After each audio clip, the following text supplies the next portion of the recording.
And welcome back to ScavTalk, everyone. In today's episode, we are joined with Goat, who is a friend of the show, a content creator on YouTube, and also live stream on YouTube. Goat, thanks for joining us today. How are you doing, man? I'm glad to be here. I'm doing really good. As good as you can be, I guess, in the Tarkov universe.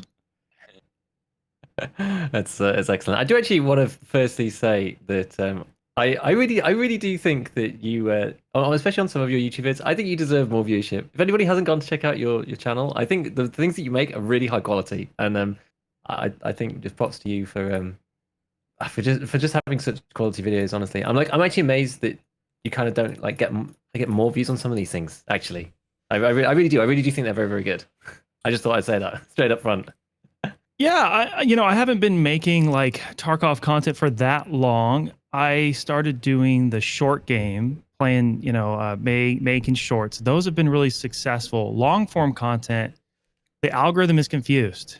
The algorithm doesn't know. It's like it wants to go back and forth, and so I'm just gonna keep doing it. And if people watch it, that's awesome, And if they don't, that's also cool too. And I've been having fun with it, and there's Yeah. more in the future, hopefully.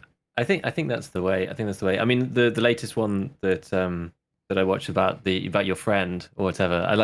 I just really like the kind of like almost like vlog style thing. I just really liked it. I was like, these days like when I watch a video, I can tell if somebody's poured like the heart and soul into it, and that it's taken them a long time to make. Yeah. Like you can just tell. I'm sure Church is exactly the same now, especially after editing for airing for a while. You can just tell when somebody's actually put like proper effort into a video, because those kind of things, they're not easy to do. They're fairly simple to consume, and it's easy to think, yeah, you just like bash a few clips together or whatever. But like planning all the little segments and sections and switching different camera angles and stuff, like dude, it takes time. It takes time. It's not easy. So yeah, props to you, dude.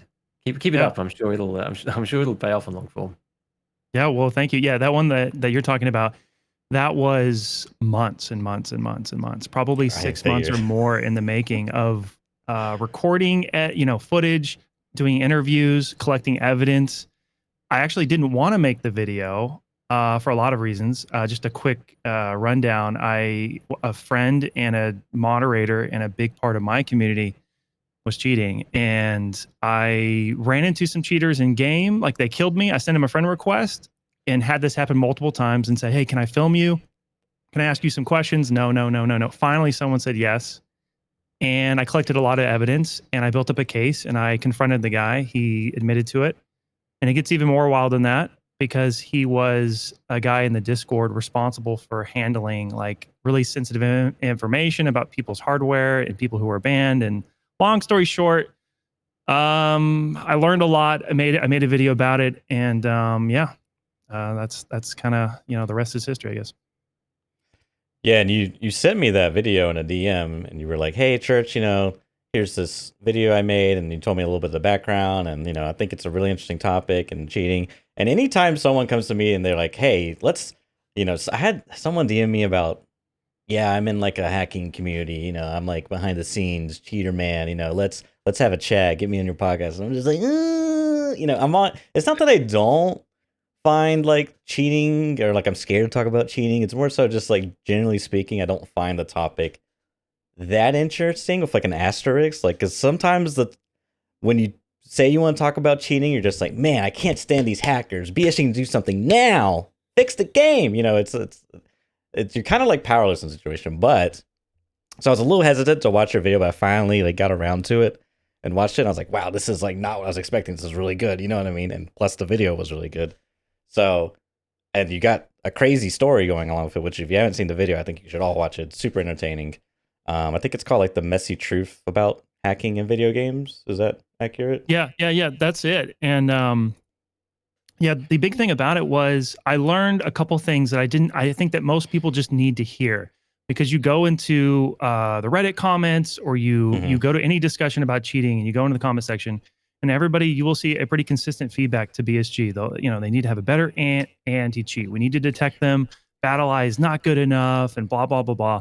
And what I learned is that a lot of the cheats that most guys are running on EOD accounts, when they're level 50 plus, they're running something called a DMA device. And they're running a separate computer, and this device is installed on their main computer. and it pulls the memory, and it can't be detected because there's nothing actually running on the main computer.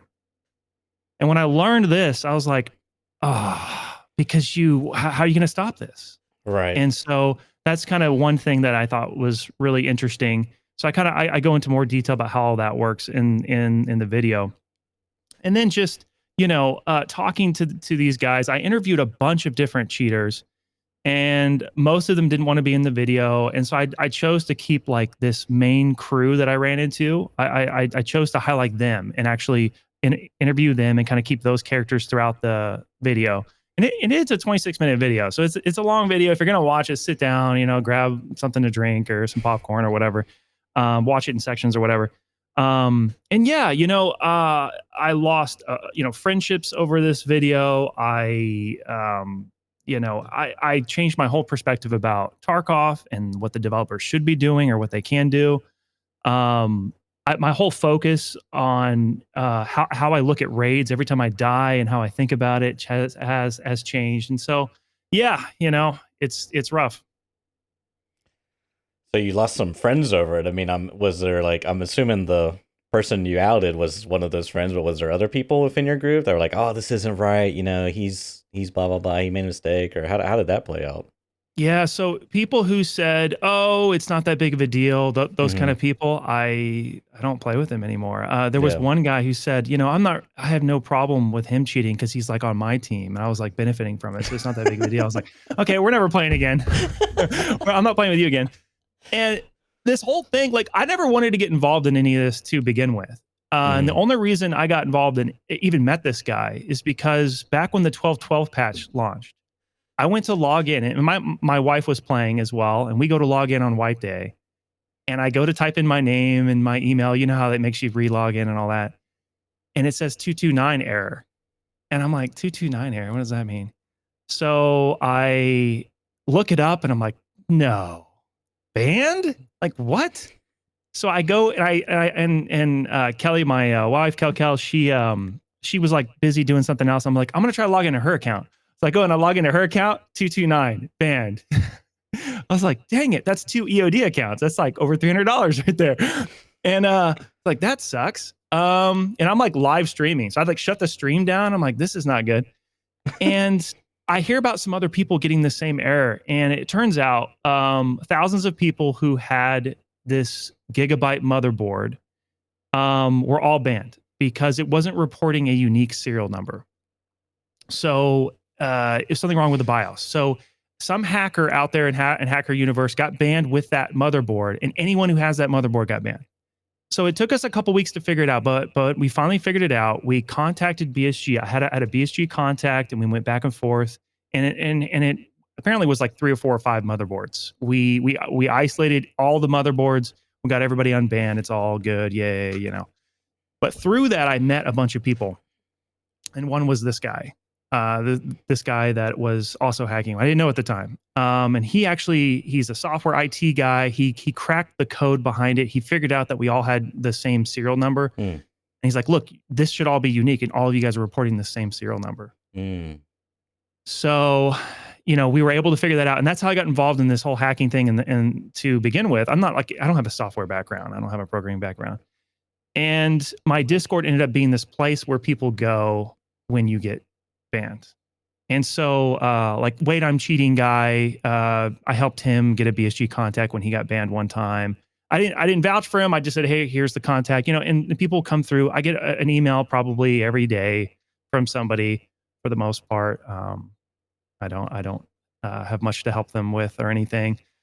But yeah, that's how I got snaked into this whole thing.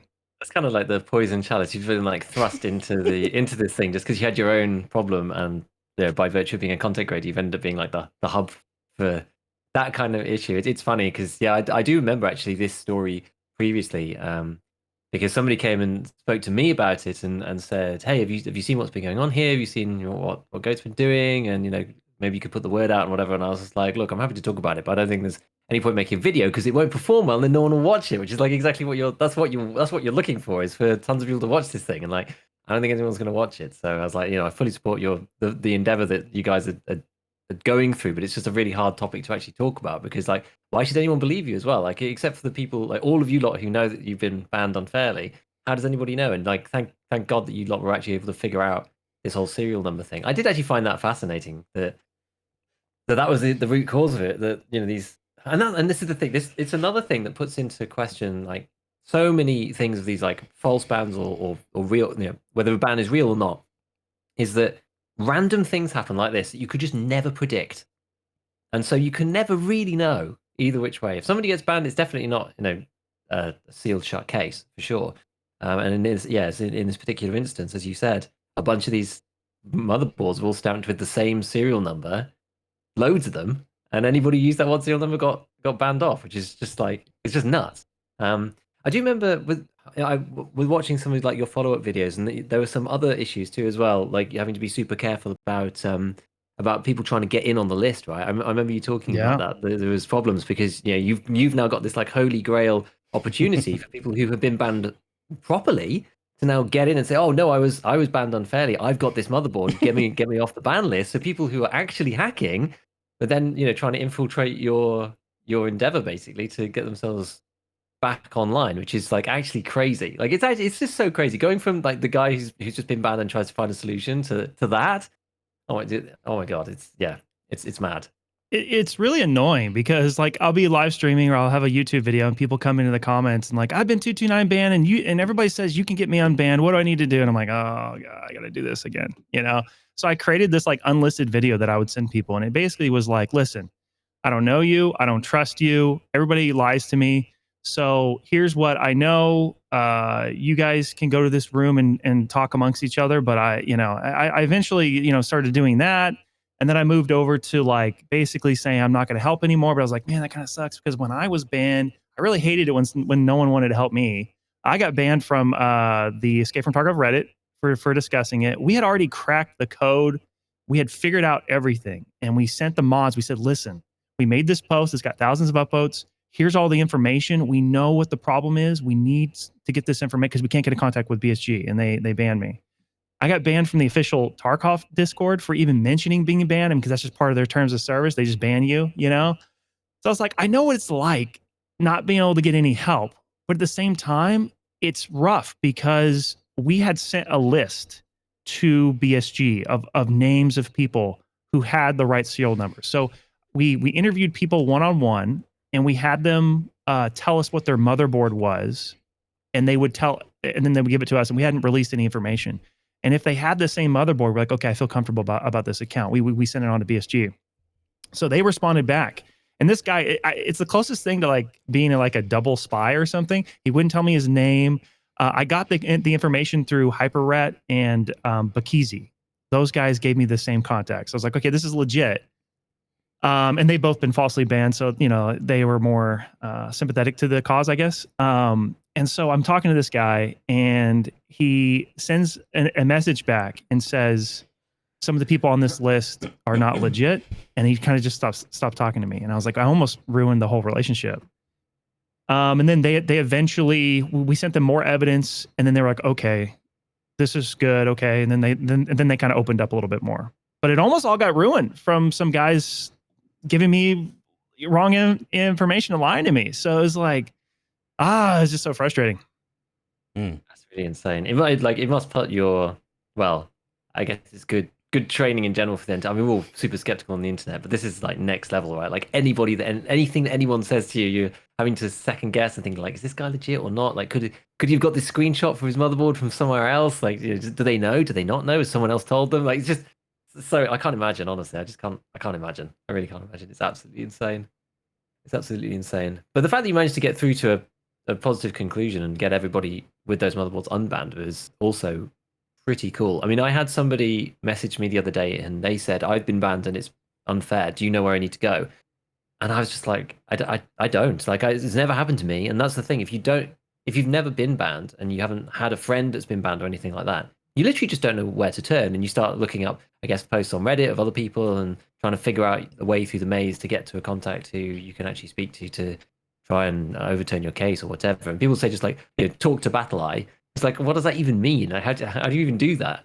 So kind of interesting actually that you've got at least a route for people to follow. There's a trodden path that people can go through. Oh my god, it's pretty crazy though. It is pretty crazy. And then to have your cheating friend, I know. I can't believe it. And I played with this guy, gave him like permission. So anybody who joined the Discord, we would send them like a program basically, and they would have to agree to it. And we would scan their, he would scan basically their hardware to see what motherboards and stuff. And we would be like, well, okay, 100 people just joined today. 75 of them have the same motherboard. We should probably look into this. And so we would I identify new motherboards because in 12.12 what BattleEye did is they used to only scan like your hard drive. They would have your Windows serial and a bunch of other stuff. They added motherboards and thumb drives and other unique. They added more stuff to the hardware ban list, so they were able to hackers that had spoofed hardware, they would still get banned because some hardware that they didn't realize was added to the list got added.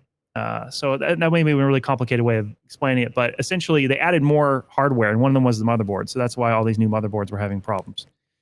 So, we would scan their hard drive, and the guy doing most of this was my moderator in question. So he's directly getting information and talking to people. He was like the worst person you could have in that position. And I was like, oh no. And I put him in that position. I mean, like, how was I supposed to know? But, so it was a real feels bad moment. Oh well. Now you talk about hardware scanning and this, that, and the other. So it is kind of confusing because at some point somewhere along the line, I thought BattleEye was only scanning software. Like, I mean, I should also say that the hacking scene's changed a lot since I looked into it back in the day in my youth. I mean, it was all software, right? This whole you install a freaking slot into your PCIe Express lane, and then read your memory, and then it's got an in and out USB port into the other PC where that software runs. Like, that's way different than anything I've seen. So it makes me wonder, because they do hardware ban you, but can they actually read the hardware devices, or is it only what some things output to the Windows side software, if you will? You know what I mean? Because it would seem like they would, if it could read and identify all the hardware devices, and I really don't know what I'm saying. I'm just jargon, right? Yeah. They should be able to read the hacking thing. Yeah. So my understanding is there is a way for BattleEye to see what hardware you have connected to your computer, and to see the unique serial numbers. And that's one way that they can track if it's you, if you create a new account and try to log in as someone who's hardware banned, they're going to be able to look at the hardware you have on your computer and say, this is the same person, and so that's how I got banned, because when I logged in, my motherboard was detected. Now, are there ways around this? I'm sure there's ways around it. I haven't looked too much into that. And as far as I still believe that, a good majority of cheaters are running software. Apparently how it works is it goes at the kernel level, and it bypasses a lot of ways that it can be detected. And so a lot of cheaters are doing that, but those potentially could be detected. There's ways to detect that. What I brought up in my video was the DMA device, which goes into the PCI slot, just like your graphics card. And that device is a couple $100, and you don't have to run it on some beefy computer. It could be a small tablet or something off to the side, and those are virtually undetectable. In fact, there's a guy in the video who is running one, and he's using a webcam to scan the screen, and he's using the DMA device to control his mouse or whatever. And he even went so far as to actually get a robot to move the mouse around and click and stuff. So there's always a way where you can do something where it literally it's not running on the computer, so it's tough. And so I think the main point I made in the video was we need to detect cheaters in other ways. I'm a big proponent of doing a demo replay system like Counter-Strike has and Valorant and other games, League of Legends, whatever. And I'm a big proponent of having actual like staff that are like referees that watch and look for anomalies and use AI algorithms to kind of detect people to look into. It's a battle that's just never going to end, unfortunately. Yeah, because I just did a quick search for kernel, and because I guess that would probably be the thing, is that you would need, because I actually think I remember reading some time ago that BattlEye actually does have some type of kernel level implementation where it runs basically alongside of your like boot up drivers, etc. Like it has the most like it can access it's at the lowest level. So it has like access to everything. Like the Ring Zero invasive anti-cheat that everyone always talks about, right? The quote unquote buzzword of du jour anytime anyone brings it up. Yeah. And anyways, I just think that, as you were saying, essentially, is that there's being advancements made on both fronts. And I do think that it's not all doom and gloom, because I think that these big tech companies probably have more what's the word, not leverage, but resources to actually get ahead of the game, but because I don't know, everyone says, oh, you need to do what Valorant does with their anti-cheat, but it looks like, I mean, this is just a quick Google search, it looks like I think BattlEye actually does have some type of kernel level implementation, because there's a big post here on a cheating website, how to get around it. But anyways, yeah. It's tricky, right? This is the thing, hardware spoofers exist so that you can spoof serial numbers, hardware, blah blah blah, whatever, right? Like that stuff exists.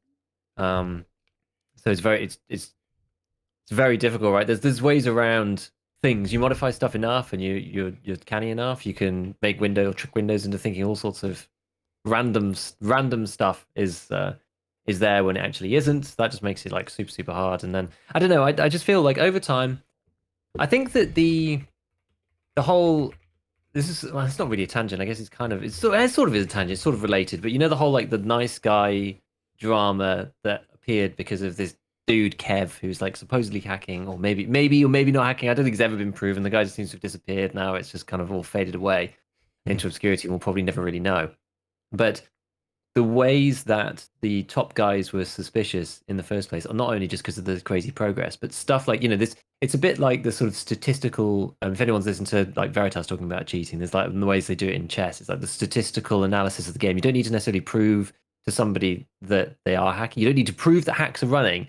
You can just look at the way that the game is played and see things that are completely anomalous and like outside of the normal realm of a standard player. For example, the thing that all the guys spotted about this Kev dude's stats was that he had the healing statistic of like a level 15, and nobody else who's level 55 and above has healing it's way higher for everybody. So the dude basically never gets shot. So even if all the other stats look pretty normal, and they did, it's like you either have to play in a way that you just couldn't have got to Kappa that quickly, because you have to push it, right, to get to Kappa. So you're going to get shot by people, you're going to run into people.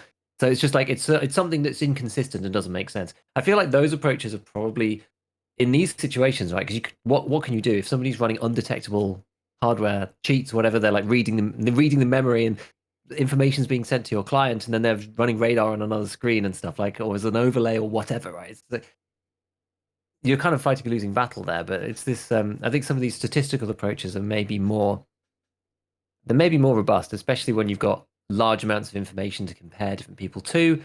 Obviously, you've got to be careful about false positives and that kind of thing. But I don't know. I'm starting to think that sort of thing where statistics stand out might be the best way to do this kind of stuff. Yeah. How I caught my buddy was not a screen cap, was not watching him do something crazy, was not. We even had a cheater join, was in the same raid with him. He messaged, it was on the weekend. I wasn't even on my computer. He messaged me and goes, "I'm in the raid with him." And I was like, "Oh my God." So we like recorded, like we tried to like catch him in a scenario, and yeah, like it made sense of what he would do is if he had radar, but like it wasn't really proof. And so what was proof was the guy told me he had all these marked room keys. And he had already gotten Kappa, and I know he'd already opened the marked room, like, at least 2 keys, and he had like 6 or 7 more. And I was thinking, okay, like, yeah, you can do some barters and stuff, but and I asked him, like, how did you find him? He's like, dude, I searched jackets. And I was like, okay. And I looked at like keys found. So there's a stat in your PMC that's like keys found, and it's a great marker for how many jackets you've opened up. It's not exactly, but you have to actually take the key and put it, most people pick up keys and they sell them and stuff. So I had like 5 or 6 times the number of keys found, and I had found 0 marked room keys last wipe. And I mean, I got to like level 67. I had max attention, max search, and I'm looking at his stats and I'm like, you haven't hit max search. You haven't hit, like, you're not searching enough things, And that's actually what made me the most skeptical. So I contacted my old physics professor, and we did some statistical stuff. And it was something like, it would take like 1,000 years of playing Tarkov 24/7 to like reproduce that anomaly. I was like, okay, this is a pretty good one on top of all the other stuff. So I actually confronted him on that. And that's where he goes, yeah, okay. Like, you got me, because none of the other stuff was really that strong of evidence, even though he's like, his KD was insane. He never died, Yeah. Yeah. It's interesting. I do think that kind of thing can be pretty strong, right? Because there's so many metrics. Like if you're doing funny stuff, it should show up somewhere. Exactly. You've looted more rare keys than the average player by like, and you've got the bell curve here, and some people get really lucky, and you're like, wait, like as you said, you have to wait for 1,000 years to ever get that 27 result. Ledexes, like yeah, or and something. like you have a result like that on the keys one, and then you've got a result like that on the healing one, and then you've got a result like that on something else, and it's just like, okay, like 5 of these different parameters all match up, like you're absolutely hacking. There's no chance, right? I think it's things like that that may almost be like the best way of going about it, which is kind of interesting. Yeah, it's kind of interesting because I think it was in your video, right, where your guy was talking about different people's kind of like what was it? It's kind of like kill ratios and stuff like that for like PMCs killed and that kind of thing, and even the top guys don't have as high because actually the cheaters can see other people's like KD, and so they're like, oh, the top guys, even the really insane dudes, have only got whatever it might be, like 8, 9, 10 or something, and then so anybody who's up in like 30 or whatever, it's like there's no way that they've got the real skills. The real giveaway is the PMC kill to death ratio. That's the one that I think is the most telling. If you have a high, because KD accounts, it doesn't account for like your play style. It accounts for like killing AI, which is like real. Silly. I mean, you can rack up some really high KDs, right? But if you're killing like 10 PMCs for every 1 death, that is like from what I understand, like Landmark and Rengar, they sometimes get in the 5 range, So when you're 2 or 3 times better than like some of the best players on the planet, and you have a day job and you don't play this game like 24/7, it's like, this is a little odd. It's a little odd, Yeah, and then other things too. So like when I watch these guys play, I would put up. I had 2 computers. I would record his like map, and I would record like his main screen. He would run around with a low durability gun with no sight on his gun, point firing people at 100 meters away. And at some point, you have to be like, okay, that cannot be possible. Like that consistently all the time. There's got to be a metric that's like, you actually need to aim down sights to shoot people at 150 meters away. And if you do it consistently in a raid where you'd never aim down sights, at some point you have to go, okay, that's not possible. And this is why I'm such a big proponent of watching people play, because if there was a demo system that could be reviewed, guys couldn't get away with that. The cheaters would at least have to fake like they're actually playing like a legit player, and that would make even when you're fighting against a cheater, it at least would feel like a real fight. You wouldn't just get zapped, 100 meters away. It's like, well, the guy, could be desync. I got a headshot. I didn't see it, so I'm not going to report it. Like, I don't know, So I'm all about that. So.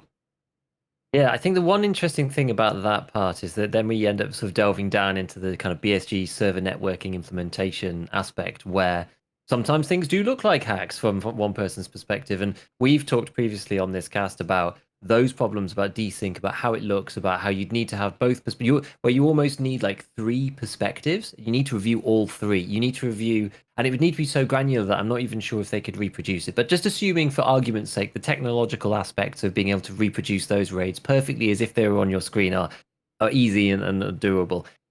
What we kind of came to the conclusion, or at least I came to the conclusion with for my own mind, last time we spoke about this, was that you basically need like to watch 3 perspectives and decide after that. Will you watch player A's perspective, player's B perspective, and then the perspective of the server as well?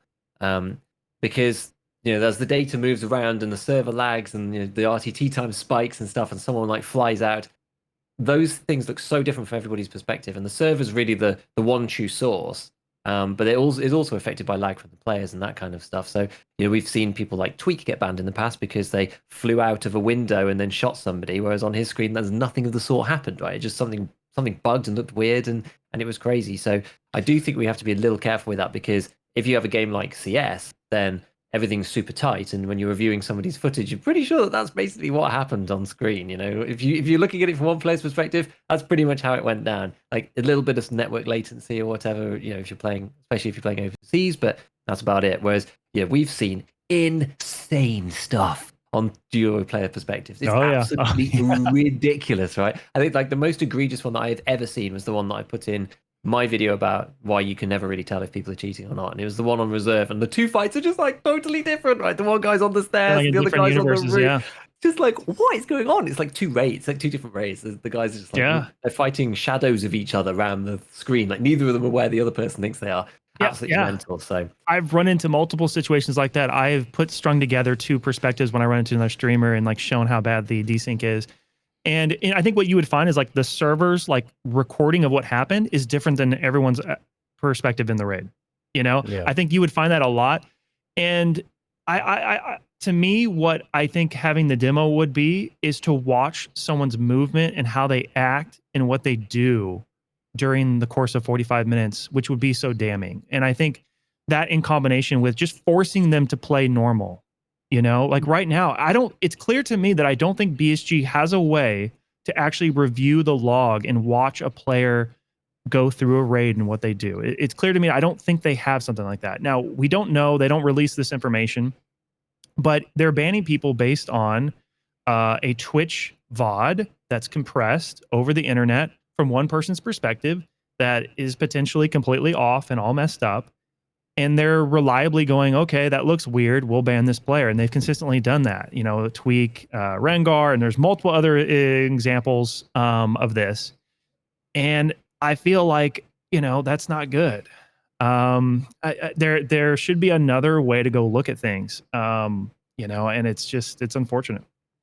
Well, a couple of things I want to say, tying back into the statistics side. There's multiple types of cheat. I don't think people are like, not everyone's kind of aware of this. Obviously, I think actually you laid on your video, there's, we'll call it skill-based cheating, I guess. Things are skill assist cheating, aimbot, wall hacks, etc. Which wall hacks you can maybe say is in the second category. Informational cheating. There's cheating where you have, on your second monitor, you have everyone's position, here's the marked room key, blah, blah, blah. And so, like, in the case of your friend, for him, it's like, why is he ever going to, like, once he has that information, like, why is he ever going to loot a duffel bag to pick up a cancer shotgun? Like, he's not. He's just going to go to, like, the LEDX, the marked room key, what I mean? He has, like, no real incentive to do that because he's got the incentive to do the cheating thing, obviously. And that's where, like, those statistical anomalies can come in. If BSG / like, I guess BSG would have to have the systems in place so that BattleEye could track those statistics. Like, that could be one really effective way, is that then it's sort of like pressures the cheater into doing what you're saying, where they have to like play legit to sort of like fudge their numbers a little bit. but at least at that point, because like when you say that they're, your friend has like 230 marked room keys or whatever, it's like makes me think like, damn, if there wasn't cheaters in this game, like would I have like 10 marked room keys throughout a wipe? Like, you know what I mean? Like, am I just that unlucky that you go Yeah. hit a jacket and it's like, because even if there's just like one cheater in your lobby that has like informational cheats, that just could mean that they're able to get all the most high value loot off the map. That single cheater, you know what I mean? Whereas like you, the normal guy, your chances are like even more diminished. Like how skewed are those two groups of people, Sure. Anyways. And cheating's gotten so bad that it's a sign of like you're cheating if you haven't run into cheaters early in the wipe trying to wipe bosses or go for like high value things. So, for example, like the Kev thing and other people, it's like, how did you get this done? Because every time I am in a raid with Killa, somebody's, I can't get to him in time or whatever, right? Like in the first couple weeks, if you're like rushing Kappa in your world first, you're gonna run into it. And Trey did, and Rengar did, and everybody else did. I asked the guy in the video, the guy who killed me when I was unlocking the Santar's room. I asked him why did you rush there so quickly? He's like, there was a Letix in there. He's like, I'm not gonna let you get that. I was like, he said it to me like he's taking out the trash can was full. You take the trash out, like duh. Right. And that was like his effect. His effect was just, you just got to go. I had to kill you. I had no other option. I was like, okay. Yeah. And and we ran it. One of my buddies needed Rashala. I haven't seen him all wipe. We see him one time. We go there. I see a dead guard on the first floor, and this guy is naked and just pop up and pops us. And I'm like, oh man. So yeah, I mean, we would have been further along in our progression had them not be in the lobby. And it's yeah,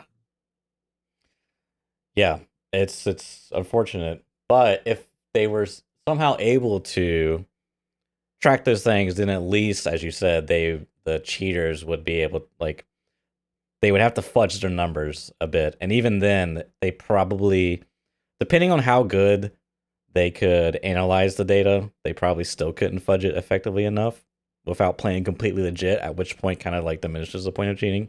But anyways, the real thing I want to get into is the replay system and like Overwatch. So I had a short discussion on Twitter because someone, I think it's Bad at Video is his name, he posted a tweet commenting on the whole Rengar drama, which I guess we'll get into a little bit. But for those who don't know, Rengar, I guess we'll just cover it now. So Rengar was streaming, he got shot in the legs, and he went behind a corner, he started healing, and then the guy just killed him. Like, he just died, and he never saw him on his screen, and he was like, oh, that guy's cheating. I'm gonna get him banned, blah, blah, blah. So apparently, allegedly, he DM'd someone, and then the following day, this guy gets banned. He makes a Reddit post, be like, that says, don't kill streamers, guys, or you'll get your account banned, or something like that. I love that post. I need to get him to write my titles for my videos, because I think I get more views. It's a great title. You know how much like people were like just throwing up votes? Like, they couldn't throw that man enough votes. They didn't even read the article. Yeah. Upvote. But the long and short, I mean, and this is crazy too, because like looking at the post, like the guy only provided his one single piece of information was a little like screen cap, like a perfectly cropped out box of his band code being 229, right? And that was it. That's all he gave for like, guys, I'm telling you, I'm not legit. Like, I was just like, I don't know, guys. Like, before everyone's jumping on the bandwagon being like, screw you, Rengar, you got this guy banned. I was like, dude, I don't know, man. That's like, we really don't know because the desync, presumably it was desync, right? That's kind of like what people assume is because Rengar was like, I'm right side peeking. Based off my knowledge of game, I should be able to see him before he sees me. I never see this guy. He's cheating, like something weird happened, right? So he just kind of throws it up to cheating. And at the end of the day, no one really knows except for maybe BSG, but then BSG goes and bans the guy. Well, it's like, well, I say BSG, BattleEye, whoever handled it, like, again, this is kind of like up in the ethos. No one really knows what happens behind these closed doors, but following that, Rengar posts an apology video because I think the guy or maybe he was just getting a lot of flack. Yeah, I think he was just getting a lot of flack, and he was like explaining his response. Oh yeah, it was his response to the Reddit post. I'm sorry, it wasn't the apology video yet. And he sort of, defends himself and says basically what I've said, in that he just did. Essentially, the streamers have contacts, like these really high count streamers. They have contacts with BSG, most of them, for various reasons. But they can sort of be like, "Hey, this guy killed me. He's hacking. Here's the raid code. Blah blah blah. Can you guys look into it?" And according to Rengar, BSG's job is supposed to send it to BattlEye, and BattlEye is supposed to do their thing, right?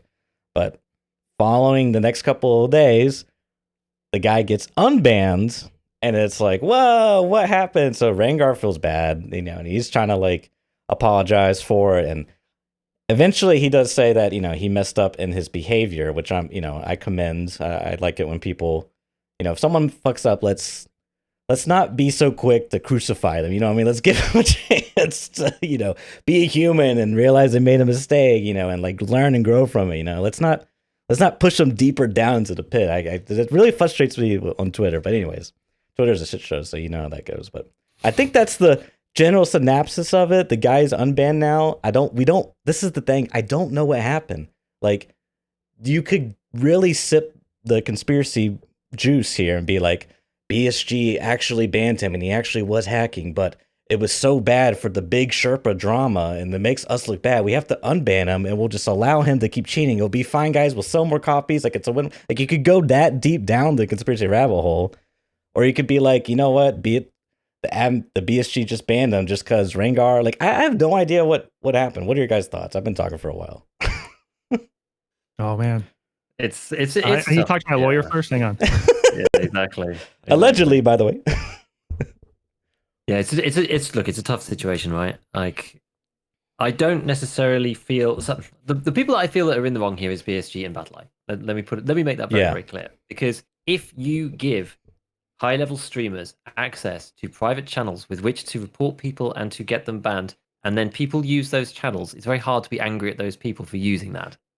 You know what I mean? Rengar said something in his video about only having one report a day or something, which I don't really know what that was referring to be honest, because I don't know where that would sit anywhere within EFT. Like, the only thing that I'm aware of is you get killed and you click the suspicious button at the end of the raid. So you can do that as many times as you like, right? Yes, what I think he was referring to, because I was also really confused because he mentioned that, and he mentioned the launcher. Like, you go into launcher, you can report a player. And I looked, and there's not a report a player option. There's literally bug report, and within bug report, it's like in game, and I have to look it up. It's like there's like two sub options. It's nothing to do with like exactly. But some people send me some screenshots from older launchers, and there was one where it's like bug report, and it's like profile or like in-game profile, and people. Like, I think it was Trey, and I don't mean to call him out, but he was like, he made a YouTube video and was like, this is how you report a cheater through the launcher. You go to bug report, you select profile, and then you put in this, your raid code, blah, blah, blah. And I think what happened was that video got traction. People were doing that a bunch. And then BSG was like, guys, you're abusing this bug report. It's not actually meant to report cheaters. It's meant to report your profile being bugged. And so they took that away because it's not there anymore. Yeah, that makes sense actually. And if you have this private channel, then why would you ever use that feature, right? So Rengar may not ever realize that that's gone. So he's like, oh, maybe there's one. Okay, that actually makes some more sense. I can get that. I can get that. So anyway, so he's like, look, the top guys get stream sniped, they get targeted, whatever. Like, they need more than one per day in the old system. So it makes sense that there's this separate channel, whatever. But that channel is that's up to BSG to make sure that channel is actually working, that they're taking people's reports like they would a normal person's report on a player, and do the usual whatever it is that they do on those things. Like, Rengar mentions in his video that he reported someone for fun right on stream, and he just reported his friend after was a team kill or something, and literally the very next day the dude got banned or whatever, and he's just like. Which is mind-blowing, right? Which means that basically BSG and BattlEye are not doing their job. They're taking reports from streamers, and they're taking them way too... But they're almost taking that as proof on its own, right? Without actually doing the due diligence that they're supposed to be doing. And that, I think, is the issue. That's the real problem. Sure, Rengar shouldn't maybe have said some of the stuff that he said, right? But, I get it, right? If you're a big streamer and you run into cheaters all the time, you can get like that about these things. especially if I think the company said like, "Oh, the guy will be banned in 10 minutes or whatever," and he said, in fairness, he was like, "Look, I said that I say that to try and put people off. Right? If they know that they're going to get banned super quick, it's like to put cheaters off from killing me." Which maybe you shouldn't have said it, sure, but like, I don't think that really matters. Like the fundamental issue here is that reporting line and process is broken and is I busted agree. and just doesn't work right and shouldn't be. Everyone should be using the in-game report the player thing, right? There shouldn't be this separate thing if it's not going to be done properly. There should not be the secret police. It's how, like The Rengar made Gestapo. the analogy that, you know, he reported it to the police. The police are supposed to do their job, but like he only has access to that secret police. Meanwhile, we're still stuck with the Yeah. in-game bug report, or sorry, Well, in-game okay, report feature. I'll play a little devil's advocate here. Okay, Okay. good. So he is an official Sherpa though, you know, Mhm. and he's like he has an official relationship with Battle State. And so I mean the whole Sherpa program, I have my, you know, qualms with it. I think it's mostly about the blue name or purple name or whatever it is. But I mean he does have that relationship, and so I think it carries more weight. You know, I think the analogy would be better served as like your husband is a prosecutor for the prosecution office, and you tell him to go arrest somebody because you think, you know, they did some kind of crime. It's kind of like from the inside a little bit more, you know. And there was kind of, I think it's all a, you know, because personally, I think it's on BSG to look into this guy. You For know, sure. he should be allowed to report people that he thinks are fishy, and he actually had a fishy, you know, encounter. It's not weird that he would do the report, and he got all the flack for the ban actually going through. And you know, because it's an easy target and it's drama and all that, right? But yeah, I mean, like, okay, so you know, if you know, and so I think what this shows is that BSG didn't have the ability to go to that raid and look and see what happened. And either they don't have the data, they're swamped, they're getting just overwhelmed with reports. You know, I've never seen this many cheaters this early in a wipe. I've been playing since 2017. I mean, this is pretty incredible, you know. And so I think it was just a perfect storm. And they probably don't have a very good system of like locking it down. I think employees shouldn't have the ability just to click that button. You know, it needs to be a unbiased group of people that are separate. You know, and you know we've seen Battle Eye or we've seen BSG ban, you know, employees be involved in banning players they run into in raid. There was that developer account that was on Reddit just a couple of weeks prior, where he was doing a raid and it was on some Russian servers, and this guy who actually had a recording of his footage killed the guy and got banned like on the spot, and then they overturned it later. And I don't know all the details about that one, but it just shows like it shouldn't have happened that quick. How did it happen that quick? That's pretty incredible. And so, yeah, it's very strange. I mean, yeah, look, I think there's kind of like so many aspects to this. It's like, I do think for those people who say like, you know, yeah, Rengar didn't deal with the situation in the right way. Like, I think that he did. His actions were fine. What he actually did was fine. Maybe what he said and how he spoke about the situation itself, that was he probably would admit himself that he didn't do that in the right way, right? Like to I think he be did. to be sounding like the situation is cut and dried, the dude's hacking for sure and is going to get banned.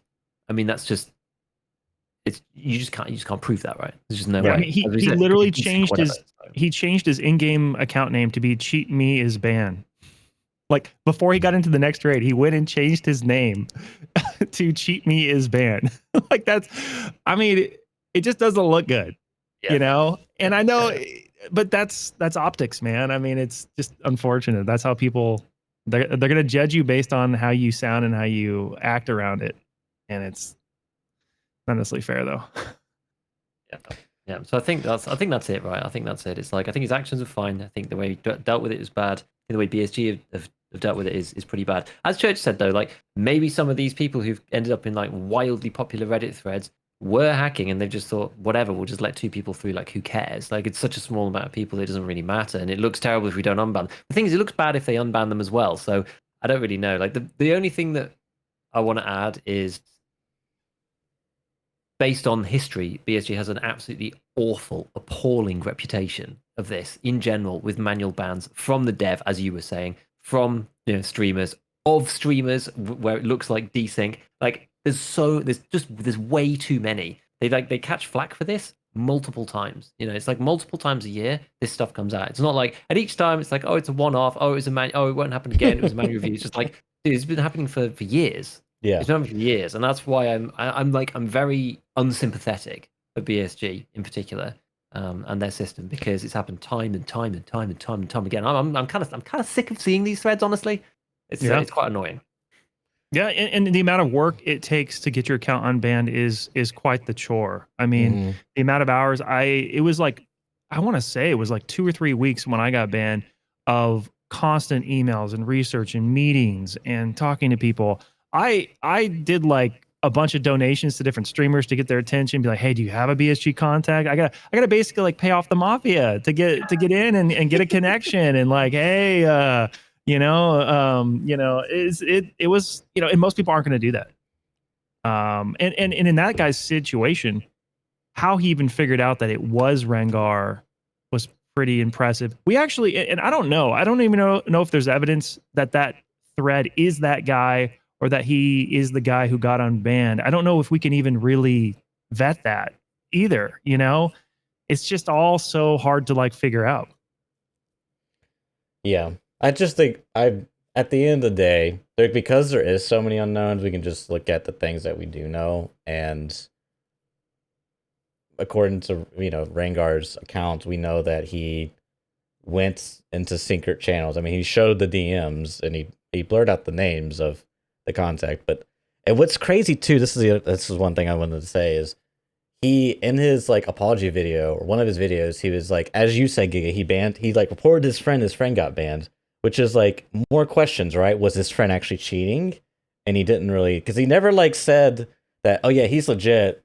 That he never like verified that. He was just like, and he got banned. He was just like, all right, I reported him and he got banned. That was it. I was like, oh, was he cheating? Was he legit? Like, there was no answer to that.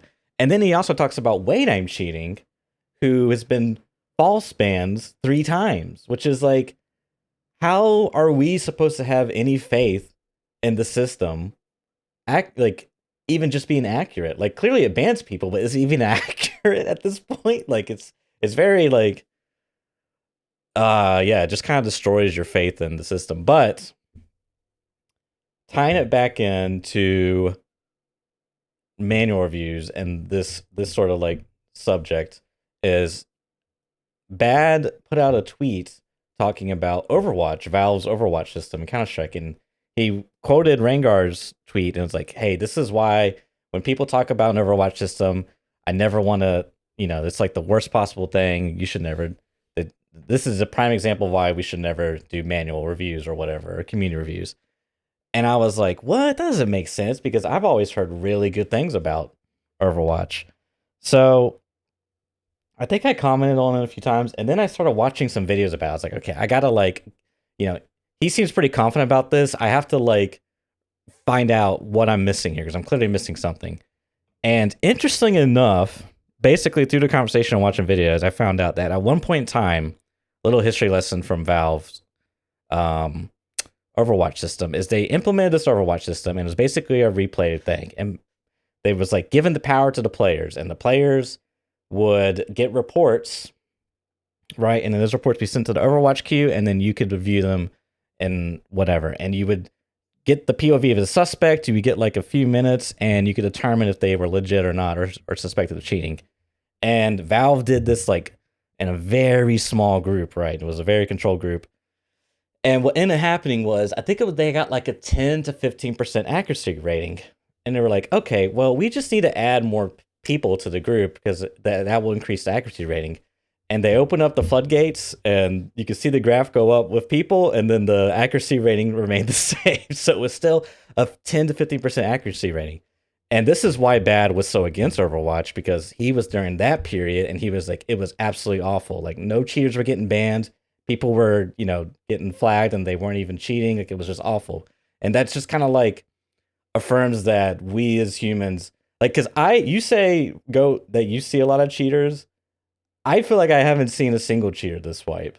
Like, I'm trying to think, maybe there was one, but like just pure blatant cheating. But that doesn't mean that there hasn't been any cheaters, because how many people have been using a second screen monitor with information hacks and just like completely avoided me or got an angle on me, and I was like, oh yeah, I just died. It's whatever, you know, or found the LEDX that I never saw in the raid. You know what I mean? It's like you just don't know. So what Valve did is they're like, okay, well, this is a problem. How do we fix this? We're going to use machine learning. So essentially, rough and short of it, you need to, okay, everyone listening, you need to watch Two Clicks Phillips video on it. Okay, if you don't know who he is, a great content creator. I love his videos. I think it's on this 2 Clicks channel. Maybe it's 3 Clicks. I don't know, one of those. It's called VacNet, and it's like he basically takes their GDC presentation and like sums it up in like 15 minutes. It's great watch, really cool.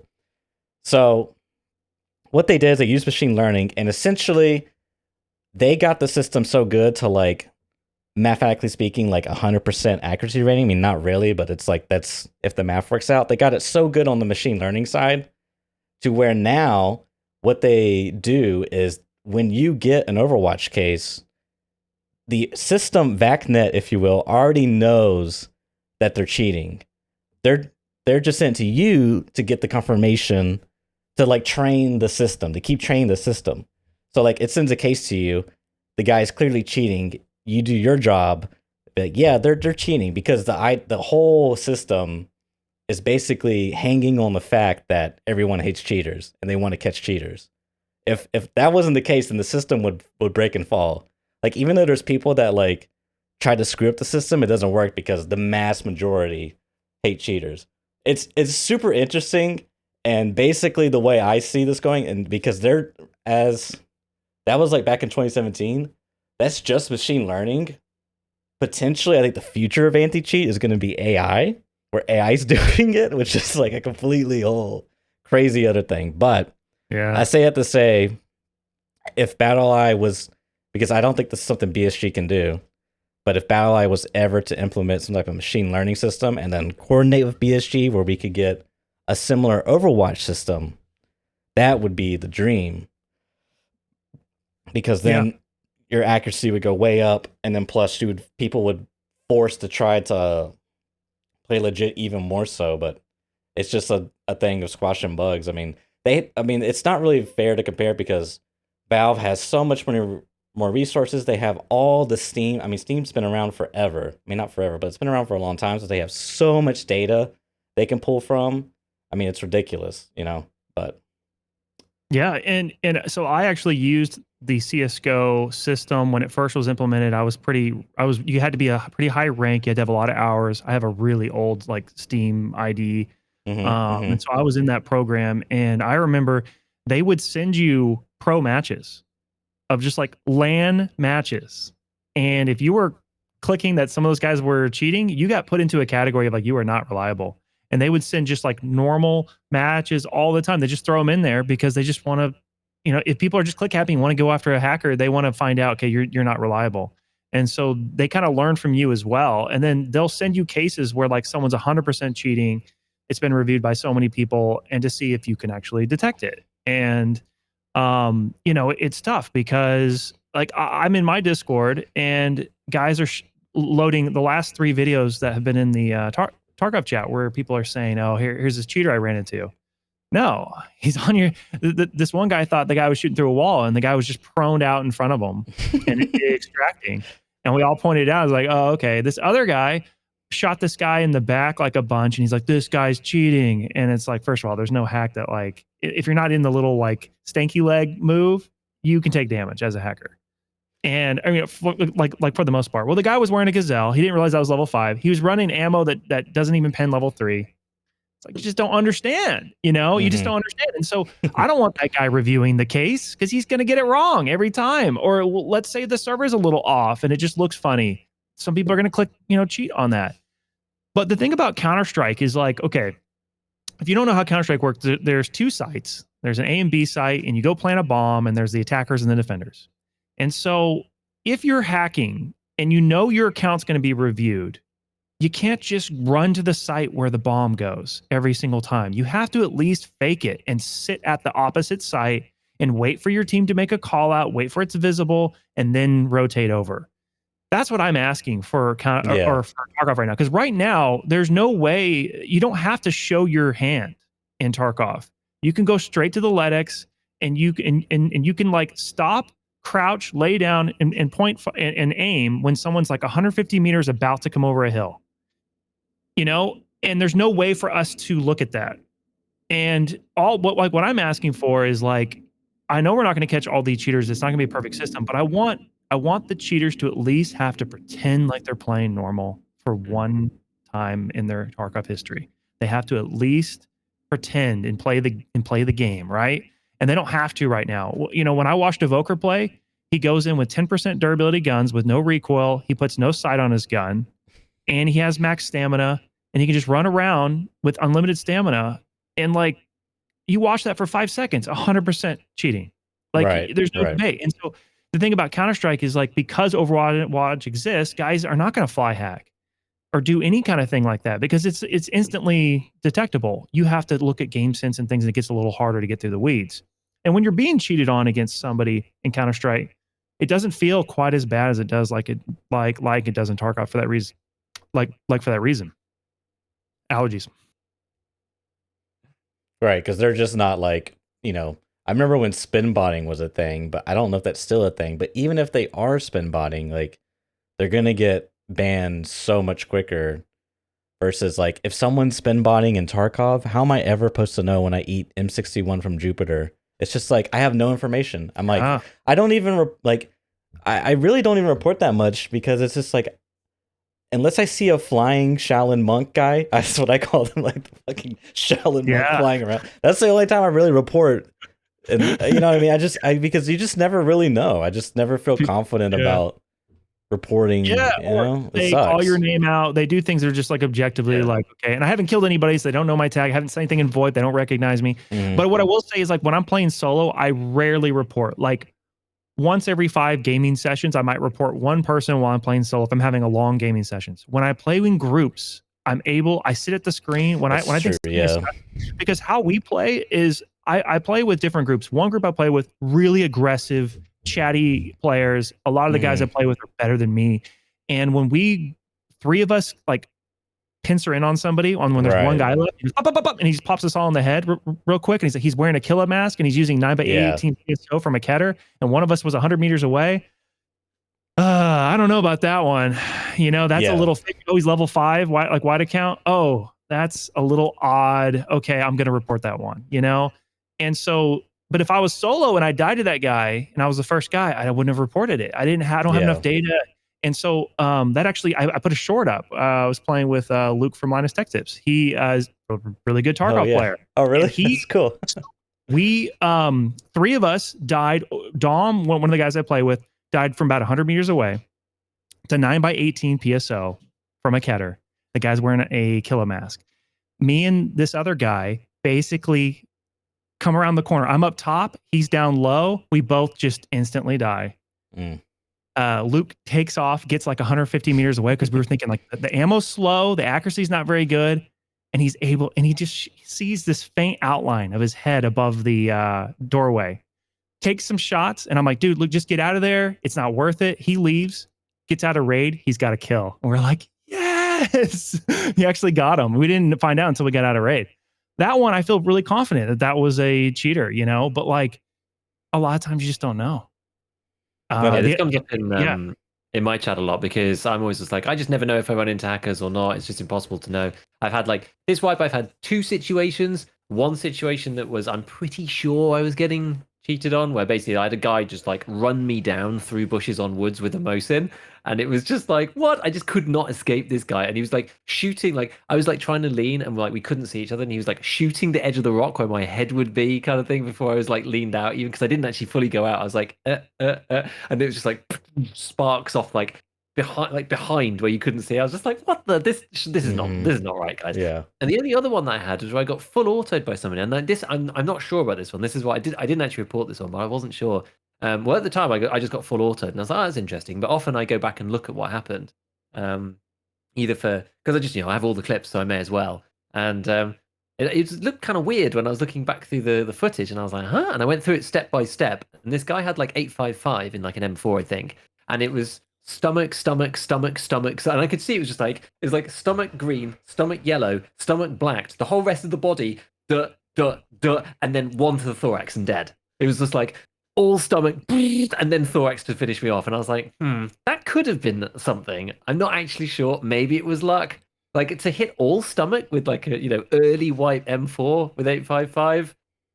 With the way the recoil is to not hit an arm, to not hit a chest. Yeah, to not hit anything. And I'm firing back like this. Like just it doesn't feel right. Yeah. Right? But it was like a day later or something. So I was just like, well, I have no recourse anyway now at this point. But I'm gonna get on the private channel because I've got his name in it. 10 minutes, he'll be banned. Exactly. But yeah, that was the only other one that I was like, oh, maybe. But otherwise, I don't know. And it's precisely that. Every time I say, well, I just don't know, people are like, yeah, but you're not playing in a squad though. So like, it's so much more obvious when you're playing with other people, because like I just die out of nowhere and then that's it. And I'm like, that's Tarkov, and it's just like on to the next raid. Whereas yeah, as you were saying, if you're in a squad and two people push 2 angles at the same time, and it's just like bam, bam, and you both insta die, like it's a much clearer case. Yeah. Right? Yeah, for sure. And you're playing with people who are, they played for 5 or more wipes. These are people who are good gamers. They're level-headed. They're not going to accuse people all the time. When everyone's in agreement, it's pretty, pretty damning. And the 4 or 5 taps to one spot, one of the other really, really blatant guys we ran into that was, he got to Recoil before us. He's a naked brown stock base level AAK with no sight on it. And he's sitting in a room, and he walks out into a doorway right as I come down, and I die. I'm like, okay, whatever. Just felt like desync, right? Like insta death. I get out, and it's 4 shots to the chest, exactly. And I'm like, dude, I was at least 40, 35 meters away. I was all the way down the hallway.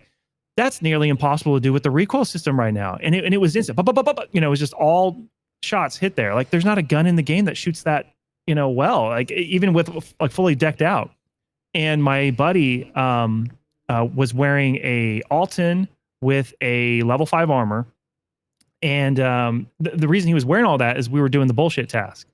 So he wanted to get this one done, and he wanted, in case he runs in, because the scavs were crazy, So he's like, okay. I told him, I said, this guy seems a little sussy. Try to bait him in and let's see what we can get. So I pull up his perspective. I'm actually streaming live. I pull up his perspective, pull up the whole camera, and he just like jiggle peeks in the hallway and just star on like the helmet. It's like, okay. But like if I was playing solo, I wouldn't have reported that guy. I don't think I would have. I would have just moved on and thought, oh, that kind of sucks, whatever.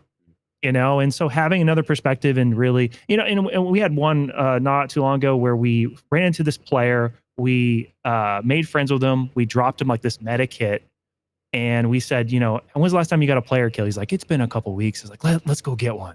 So we go and we like push this player and we kill the player. And then we're like, have you ever gotten 2 player kills in winter? He's like, I don't know if that's ever happened. It's like, let's go do it. So we run over to dorms, right? And we're out front, and there's 3 of us plus this player we met. That's 4 players.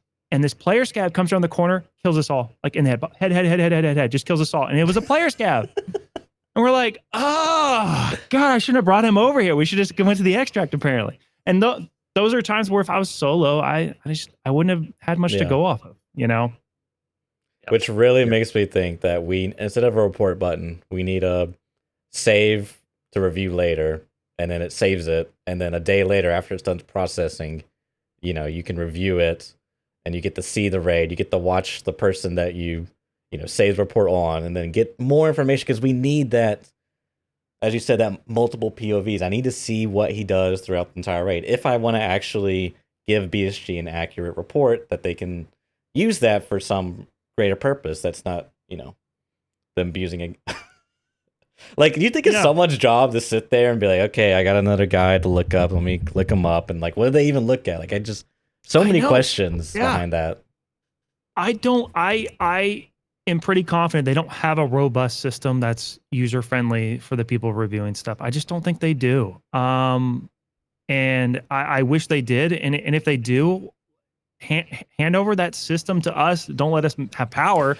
But I just want to see it, you know? Yeah, Like, because here's the other thing too. Think about the Rengar situation, right? Let's say you get it, you pull up the statistics, right? Because that's probably what I would imagine would be like the first thing they have is like their game statistics, and everything looks normal. But then you think, oh my god, you know what? Someone probably stole this account, or they bought it online through like a different means. Like someone resold this account. It's probably a cheater. Like I know Rengar. You know, he's always been very good about reporting these obvious blatant cheaters. I'll just go ahead and take him as word and ban them. And that's it. Because that's the other thing you think about. Like your stats, you could in theory just have a second account. I mean, you get a previously bought account that was legit, that had legit stats on it, and then it's resold. You know, on That is the not other hacked market. or it's your That's first a really day. good idea. It's your first day. You're level 13. Yeah. You're getting frustrated with this game, and you're like, screw this. I'm gonna go get some cheats. And you log in and you go, oh, I'm gonna go kill. Oh, look at this purple name. I'm gonna go kill this guy, or blue name, or whatever the. I always forget Sherpa's emissaries though. Different names. Purple. I'm gonna go kill this guy. That's kind of cool. I bet you he has good gear. You know, we still don't know if that could be what happened. Yeah. And then the guy got spooked and got his account back and is like, okay, I got to lay low for a little bit. That could be the case. I mean, you know, that is an alternate reality that could be true, and we don't know. And then when that truth comes out, Rengar is going to do his like, you know, I was right to her, you know, or something, you know. But like we don't know, and that's the troublesome, you know, situation here is I don't know if BHG has a way of like tracking somebody or the manpower. Can you imagine? Yeah. Like to actually go and referee this stuff. We need to be prepared for a universe where it costs $5 to $10 a month to have referee service, to have people auditing raids, and you're going to get audited, and everybody you play with gets audited, and stuff's going to get looked into, and it requires manpower and, you know, people, and BSG doesn't have it probably. Well, I think they should just outsource us, because like all of us hate cheaters. BSG presumably also hates cheaters. They probably hate dealing with cheaters more than they hate cheaters. Dude, like that hate's probably footage, way greater. I would make a 2 or 3 videos a week of me just reviewing footage and weighing, and it would be so much fun. I got this pin up aggression and hate. I gotta like, you know. It'd be so good. It'd be so good. Yeah, Church, like just for what you said before, you know, I was talking all about the statistical analysis and da. Like, yeah, if you get an account that's hacked from someone else, and like all of that kind of goes out the window, right? I mean, I guess you have to look for turning points in people's play when the stats suddenly deviate. I guess that could be a good way of actually, you know, that's like from an idea that I thought maybe had killed my idea. That's actually given me another idea that makes it. It's just like suddenly the gameplay is completely different. It's just like, I wonder what's happened here. You know, the person's playing more raids more frequently. They're playing in different hours, you know, in the world. They're playing in a different way. They're getting suddenly way more KD. But you then have to look at like every account. You have to look at like, you know, there's like a temporal element to the stats and stuff. Like it's not easy to do, but like it's potentially doable. But I suddenly thought that your thing was like, oh no, someone could get an account and then it would just kill it all. But actually, that like maybe gives you another way to find accounts that have been hacked. So yeah, that's the chess analogy is like with the recent chess scandals. That's one thing that they looked at, and same with like I don't know if you follow like the Nadia Counter-Strike stuff. I mean, she went from like not being kind of around average to all of a sudden, you know, within a month period being better than 99.9% of all players, and it's like, that's a little odd, you know. So that is a marker for sure. Cool. Okay, I'm back on the stats train. Right. Let's go. Yeah, I think when you're talking about security, you don't just have a lock on your front door. You know, you need to take all the possible measures, everything, locks on the windows, you know, alarm systems, cameras, shotguns, K-Kona clap, you know what I'm saying? You got to take all the... yeah. So they definitely need to implement as many resources as they can, but... anything else I have depression now. What's that? I said I have depression now. Yeah, I mean that's why like I don't love talking about cheating, just because there's not much we can do. We're kind of powerless in the situation, and it sucks. Like me personally, I don't really like watching. This is why I like what Landmark does. I think he handles the best way, and maybe like, you know, something that Rengar or others could learn from is anytime he like dies, he just immediately turns his screen black, like 90% of the time, right? And so like he doesn't show if he reports them or not, because that just causes like unnecessary chat drama. Like, he wasn't cheating, he's legit.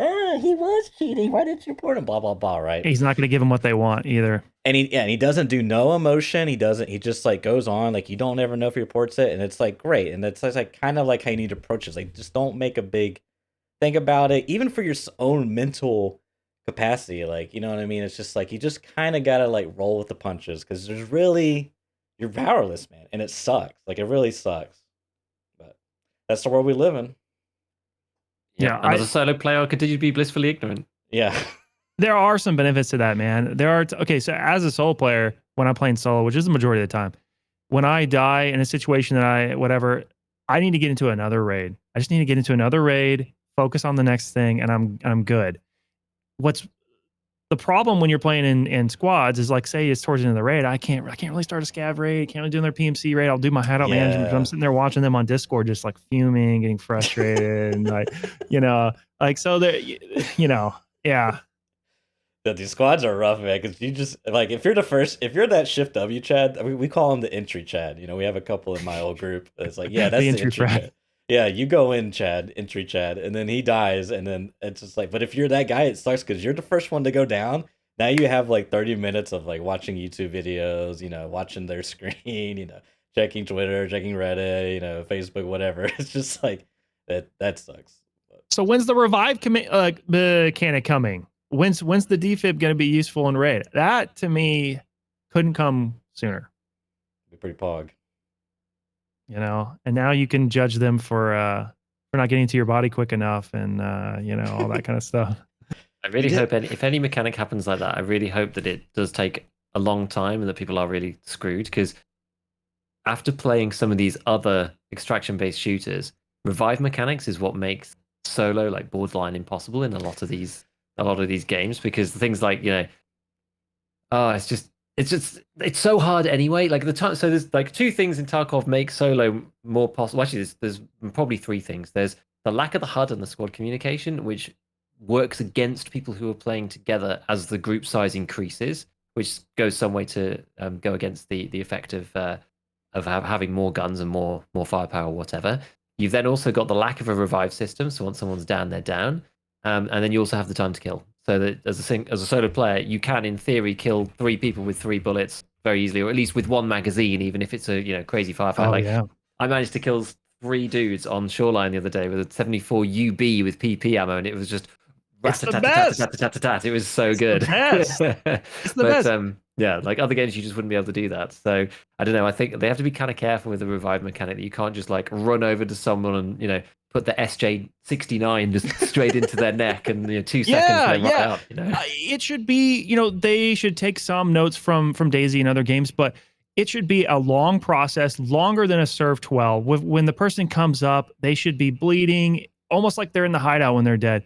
It should take, like, they should be out of the fight for 5 minutes or something, like, and they should have some effects where they're crawling, for a while, and it's essentially like a way that they can join the squad, be back in the thing, but it's not going to be something that's going to happen during the fight. I mean, I don't think they're going to go down that path, and I hope not. But I mean, like, you're right though. Like, I love how teams are balanced in Tarkov. You talk to good players; they don't want to be in a 5-man. What game do you play where you could fight other people in the map and you don't want a squad of 5? Mm-hmm. You would prefer 2 or 3, right? Like, that's incredible. Like, they've balanced that to a good degree. I like, one of my favorite things to do is to find a 5-man and just walk with them and see how long I can walk with them before they realize it, and then find a spot where, okay, I think I can get 3 here if I position myself, and then and now it is a 1v2. My goal this wipe is to get into a 5-man, walk with them like into resort or something, search the same bag that one of them is searching, and just keep moving items around and see like what they do, and when they like realize, because when you move an item, it just keeps becoming unknown, yeah, and you can just keep moving it around, and it's like an endless search for them, just to see how long that you can get away with it. Like, I just love that. So funny. I think the fact that enemies are so unobvious compared to your team, it's like everybody kind of looks the same. Like, unless you're really on point, that's the thing. If you find the Timmy 5-man group, it's pretty funny. I mean, I've been part of them with IRL friends, and it's just such a mess. 3 people die to one nade. No one knows what's going on. The 2 remaining guys, one shoots the other. Like it's so bad. It's so bad. But yeah, and it just goes such a long way to making solo actually workable because yeah, it's just so tough, right? You're playing in DMZ or the Cycle or like any of these games really, and it's just it's so rough. I mean, even and also the fact that the game is a ranged game. Like I wouldn't normally have to make that qualifier, but now that we've got Dark and Darker on the scene, right? It's like fighting one person against 3 people with low time to kill with guns is a very different prospect to fighting like 3 dudes with a sword. You know what I mean? Like, yeah, I know there's Oh mages yeah. and stuff. Like, and I've seen some really hilarious kills from like one peg using the mage. But again, it's like the mage is ranged. Like, that's the reason why those function. Like, it's so much harder to do that. You could do it with the rogue maybe, but I think that's maybe why Dark and Dark I kind of like the idea of it. But yeah, I don't know. It's interesting. Tarkov's got that unique aspect of it's the most skewed towards the solo player out of all of the games, and in that regard, it's actually pretty neat. It's pretty neat. I like it. It's cool. Yeah, I've been loving the Dark and Darker. I'm just waiting for them to keep putting stuff out. I was real worried that they were going to open up the beta to be longer playtests, maybe all the time. I think that's the worst thing for the game. I'm glad they're going down the route of not accepting money. I'm glad they're going down the route of limited playtests because it keeps it fresh and fun. I kind of wish in another universe that Tarkov kind of took a page from that and had limited playtests, had times, 3 months where you can't play and everybody's sitting around, just can't wait to get back into it, It would be kind of frustrating for some of us content creators and streamers, but it'd be kind of cool. Yeah. Got my eye on that game, that's for sure. So, I guess to kind of close out here, we're running short on time. Giga, do you just want to jump into Recoil?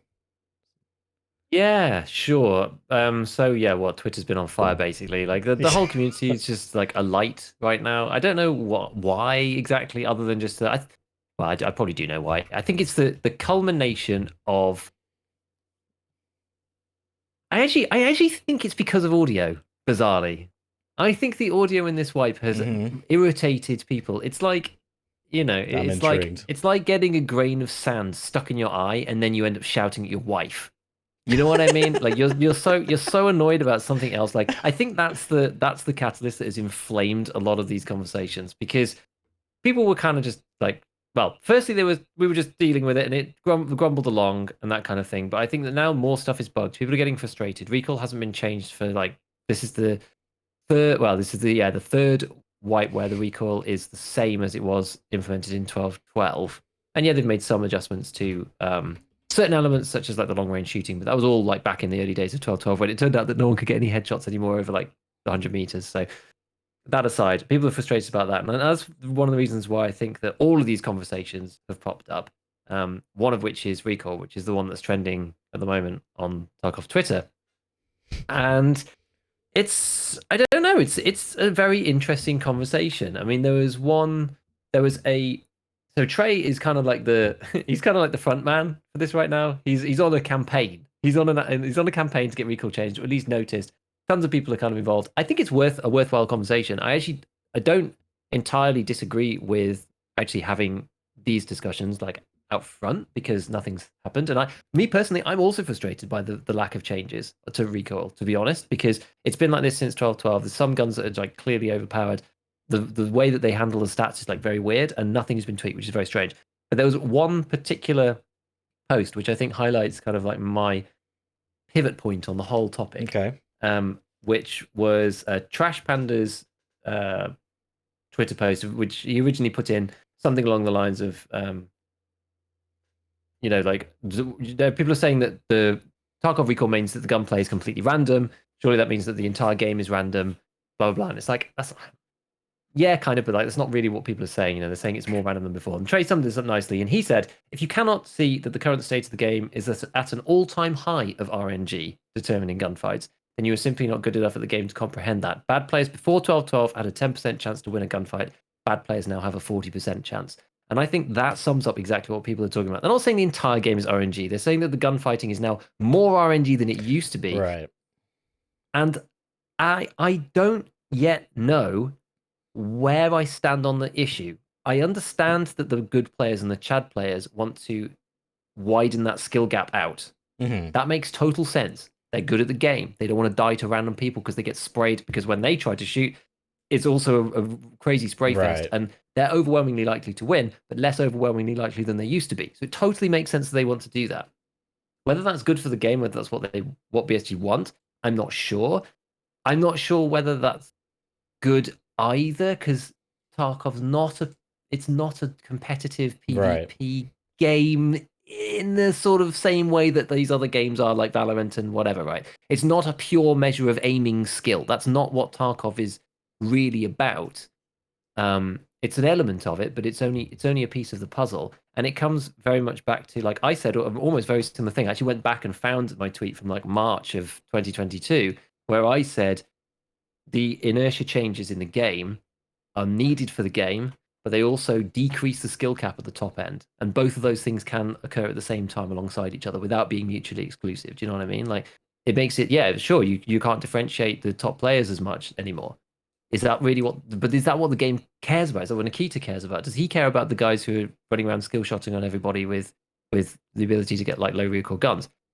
I'm not really sure. And so I feel like that viewpoint of the recoil needs to be changed, or it needs to be lower in particular. The point of view that recoil needs to be lower, I think that's just completely subjective. And that's just a preference. I don't think there's any. It's difficult to say that that's objectively the good way the game should go to make it more skill based.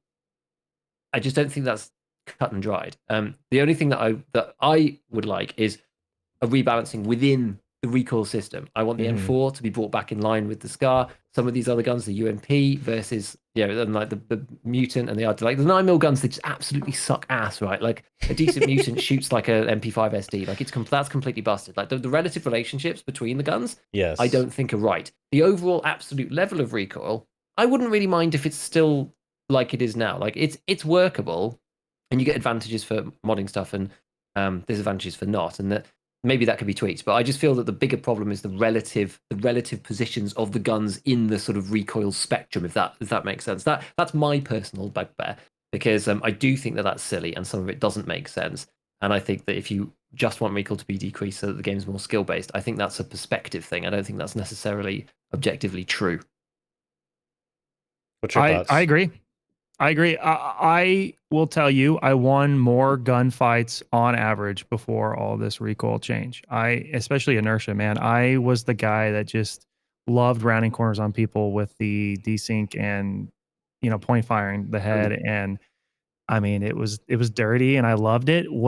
But I have to question: is that really good for the game? Is that what the game is intended for? Is that what Mhm. Tarkov should be? Right. And I think the game is in a better place with the movement. It was highly controversial, the inertia, when it was first implemented. They've changed things over time, and I feel like the movement, it is a combination of movement and the recoil and sound, and all of this is now shifting the deck into where, as a chatty player, you now need to go, I shouldn't push this guy. I really can't win this reliably. So I have to back off and wait and play a different game style, and I can't just throw nades constantly like I used to be able to. They took away half the stims that give you pain meds. So now I got to stop and do this. Like all these debuffs and all this stuff, it's slowing you down. The armor system has changed everything. I don't have the best ammo, so maybe I do have to hit him a few extra times. I can't buy it on reset. That's not on the traders anymore. All of these changes has changed the way you have, like, the meta of the gameplay. And the meta of the gameplay is not what it used to be. And I don't like adapting either. And I think it is also Clean's kind of take two that to kind of even the playing field across multiple guns, which I think everybody would enjoy that, no matter how realistic or unrealistic it is. And I think it would bring some balance again to the newer players who don't have access to everything. They can actually use a gun that's cheaper, that is usable and isn't something that you simply use to level up your repair costs and sell to the trader, or your repair skill rather. Yeah, I think all that makes sense. But get out the pitchforks. Yeah, that's the thing. Like and as I said, like I don't blame any of the top guys for wanting that, right? They want a more skill-based game, and that makes total sense. I understand why they want to do that. Right?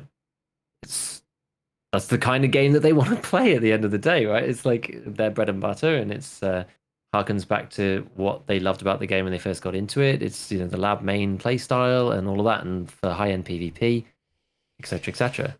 As you said, you pointed out even more systems that I'd forgotten have been changed, and I do think that the audio thing is catalyzing some of these frustrations because now it feels even more random. It's like I can't move, I can't shoot. Now I don't know where they even are. Like, Yeah, it's causing some problems. well, I personally would say, and it's in a very roundabout way, I kind of agree with you because my take on it is this is something BSG should be able to handle, right? Is changing the recoil because like we're not talking about getting a brand new plugin. Like we're not talking about removing a recoil plugin and inserting a new recoil plugin that you haven't developed either or and trying to work with your current, projects, that being Tarkov. Like we're talking about changing values within your own system that you built. You know what I mean? You did it once before, like you should be. So like to me, it's like I see it as,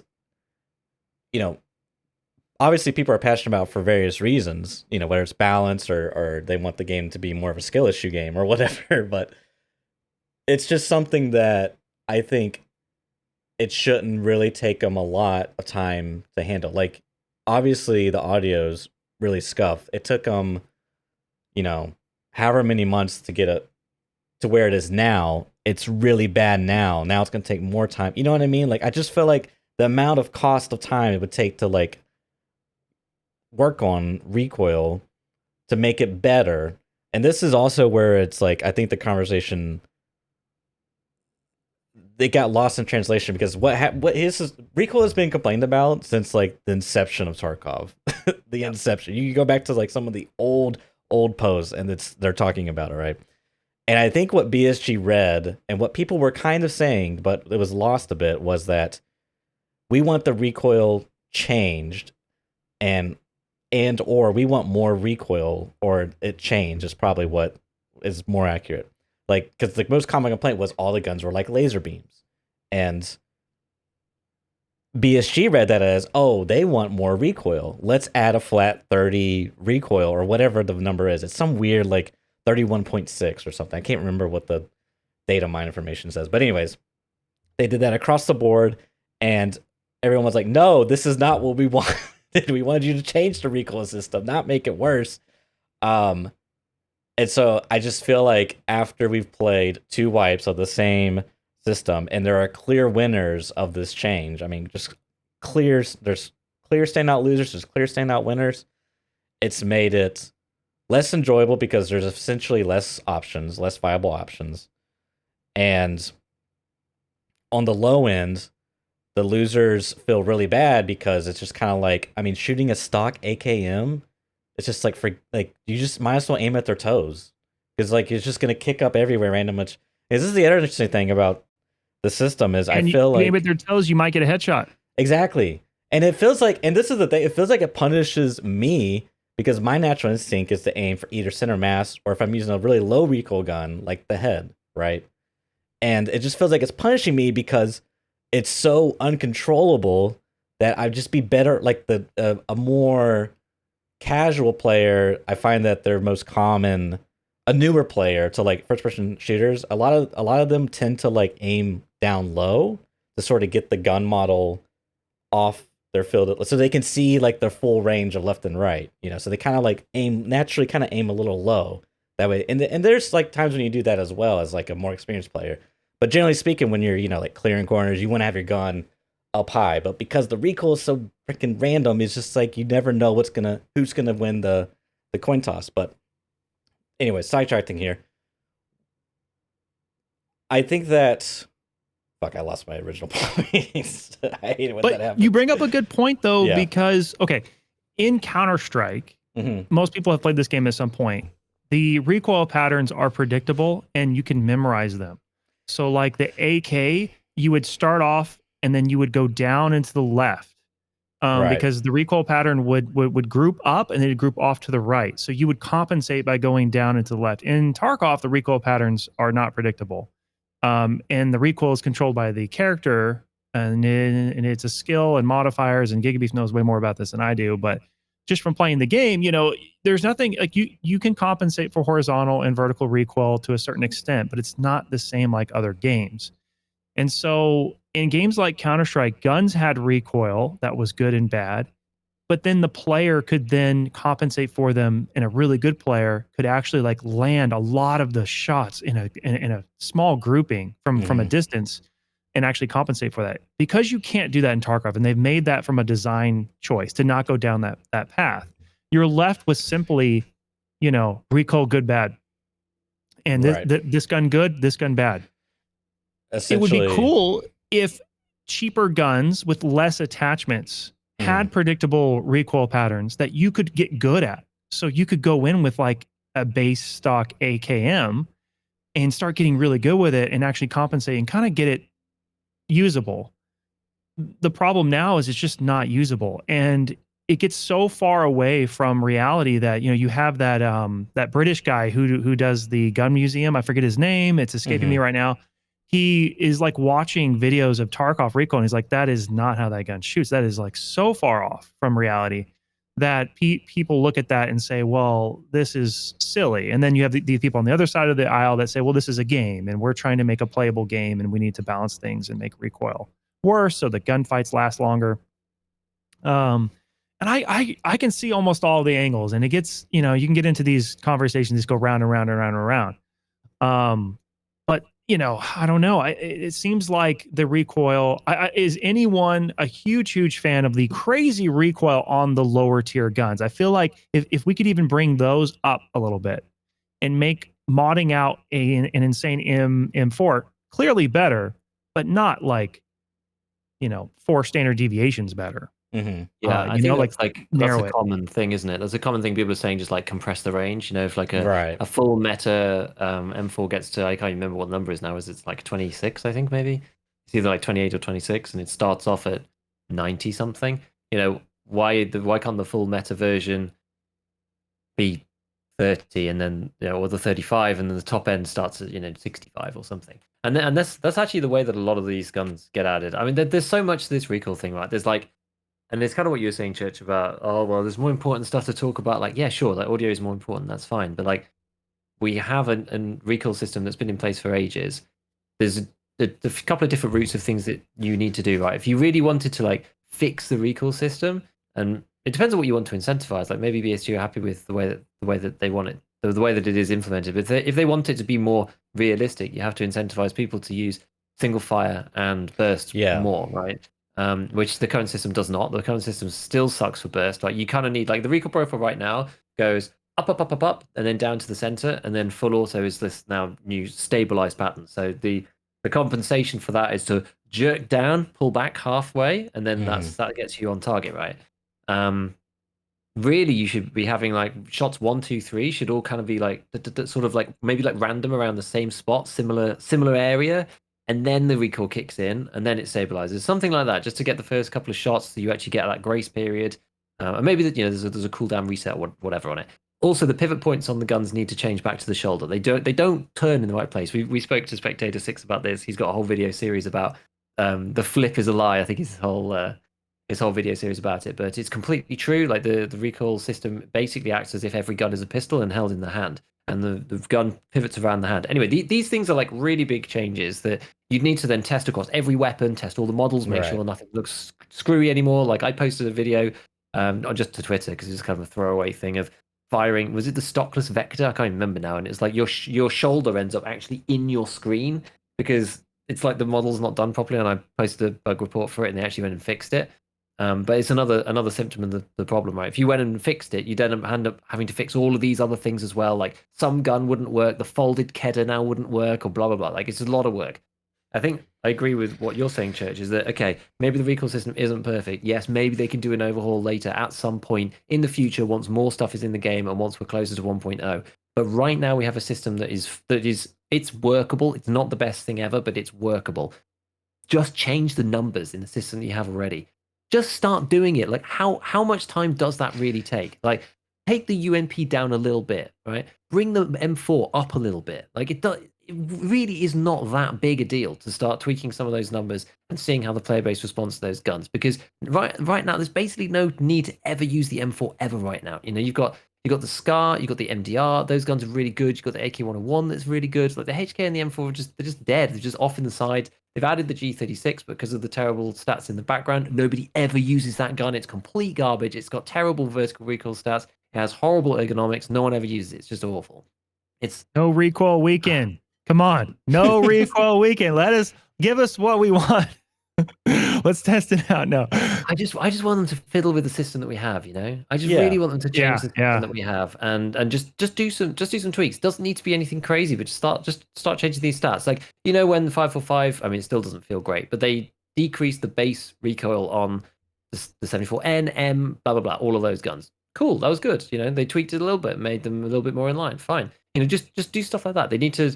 It's the slow, you know, the slow hammering. It's like a great, you know, you're trying to make a great drum, make it pristine. You have to hammer each little bit at a time. But like sitting here for a year and doing literally nothing to the recoil system, I think it's wasted time. It's wasted opportunity for something that they could do in a low cost way. Like maybe they want to replace the whole system and they say, well, it's not worth it. It's not worth it. It's not worth like doing anything because we're going to replace the recoil system at some point. But everything I've heard from BSG, they're not gonna. So yeah, and I could talk about how they can maybe replace the whole system, but that's a whole long topic.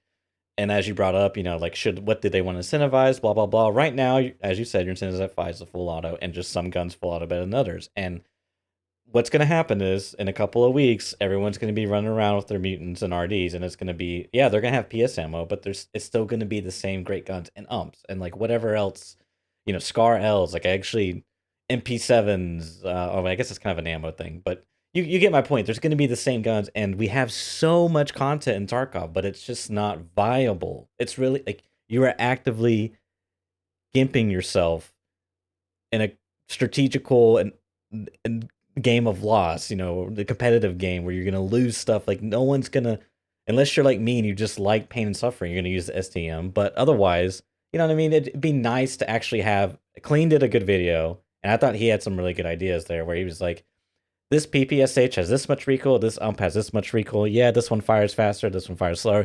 You would think they fire the same, but they're not because of the stats, blah, blah, blah, whatever. And it's like, how can we get these things to make more sense where there's not an obvious, clear winner, you know, between these two? Let's tweak BSG, just tweak the values a little bit. You know, let's get things a little bit more similar, you know, a little less closer, or sorry, a little less further apart in terms of the gaps. That way we can have a little bit more options as a player base. You can have preferences emerge, you know, people like this, blah, blah, blah. More choices. It's a good thing, I think. Yeah, I think that's another, like the only thing I'll just add to that is kind of the culmination of this is the in-game stats are absolute complete garbage and misleading at best. And I think it's just really bad. I think it's really bad. Like the information is out there. Giga? Yeah, the information is out there. Like, but the thing is, I'm still super cagey about talking about like some of these stats because it's like people sometimes get wrapped on the knuckles for talking about certain things, and it's like we wouldn't know. Like, you can't know these things without doing other stuff within the game, you know. And these files appear, and people know what the stats are, etc., etc. Like, you could go in and you could test it, right? And you could record the milliseconds return to center time on every gun to figure out these things yourself. If you had the inclination and the time and whatever, you could work it out yourself, really. But given that information is kind of out there, we just like you need to give that information to the players, or at least like I think it's hiding information is one thing. That's fine. The player base will figure it out eventually, so it's pointless. But okay, if you want to do that, okay. But having like recoil stats in the game that are actively misleading is just insane. It's actually just insane. Like, it's so bad for new players as well. Like, you look at one gun, it's completely incomparable to another weapon. It gives you no indication of what, like, when a game gives you statistics, you expect that stuff to be useful. Exactly. Yeah, like factory is easy on the like that's crazy. That's actually crazy. When I figured out what that meant, I don't want to go to the hard maps. The factory is easy. I keep dying there. I can't get anything done. Fuck, this is the easy map. I don't know what a custom's going to be like. Yeah, it's insane. Yeah. When I figured out, or like when I read what that actually means, like it blew my mind. For anybody who doesn't know what that means on the map screen, like when you're selecting the map and it says factory 15 minutes, it's a breeze, 4 to 6 players, and you click on Streets of Tarkov and it says 50 minutes, hard, 15 to 17. It literally looks at the players in the lobby and their level and compares your level to the players in the lobby. And that's what that means. So it's comparing you to the average player's level in the lobby. That is all that means, and that's why it changes sometimes from like depending on when you're on and which map you're on. Like, oh, there you go. So yeah, that's literally what it means. It's misleading at best, right? It's terrible. And your level is the most clear determination of your skill level, you know? So when I'm higher level, I get better every wipe. When I'm 50, when I'm level 1, I'm terrible at the game. Each wipe, you know? Oh man. Yeah. And I think too that a lot of Trey's been posting so many Recoil memes. I just kind of like spent the whole like 15 minutes just going through his tweets, just like because I love it. But and I think there is a middle ground here where you really can't appease both audiences. Like, okay, Trey is a kind of player that will spend an extra 200 or 300K for a 5 to 10% gain. He will really feel it. He'll be like, okay, at 60 meters, I'm going to have a little bit better shot at dropping, and I can full auto, and I will take advantage of that. But the guy who doesn't want to dump that much money in there can still have a gun that shoots pretty good for a quarter of the cost.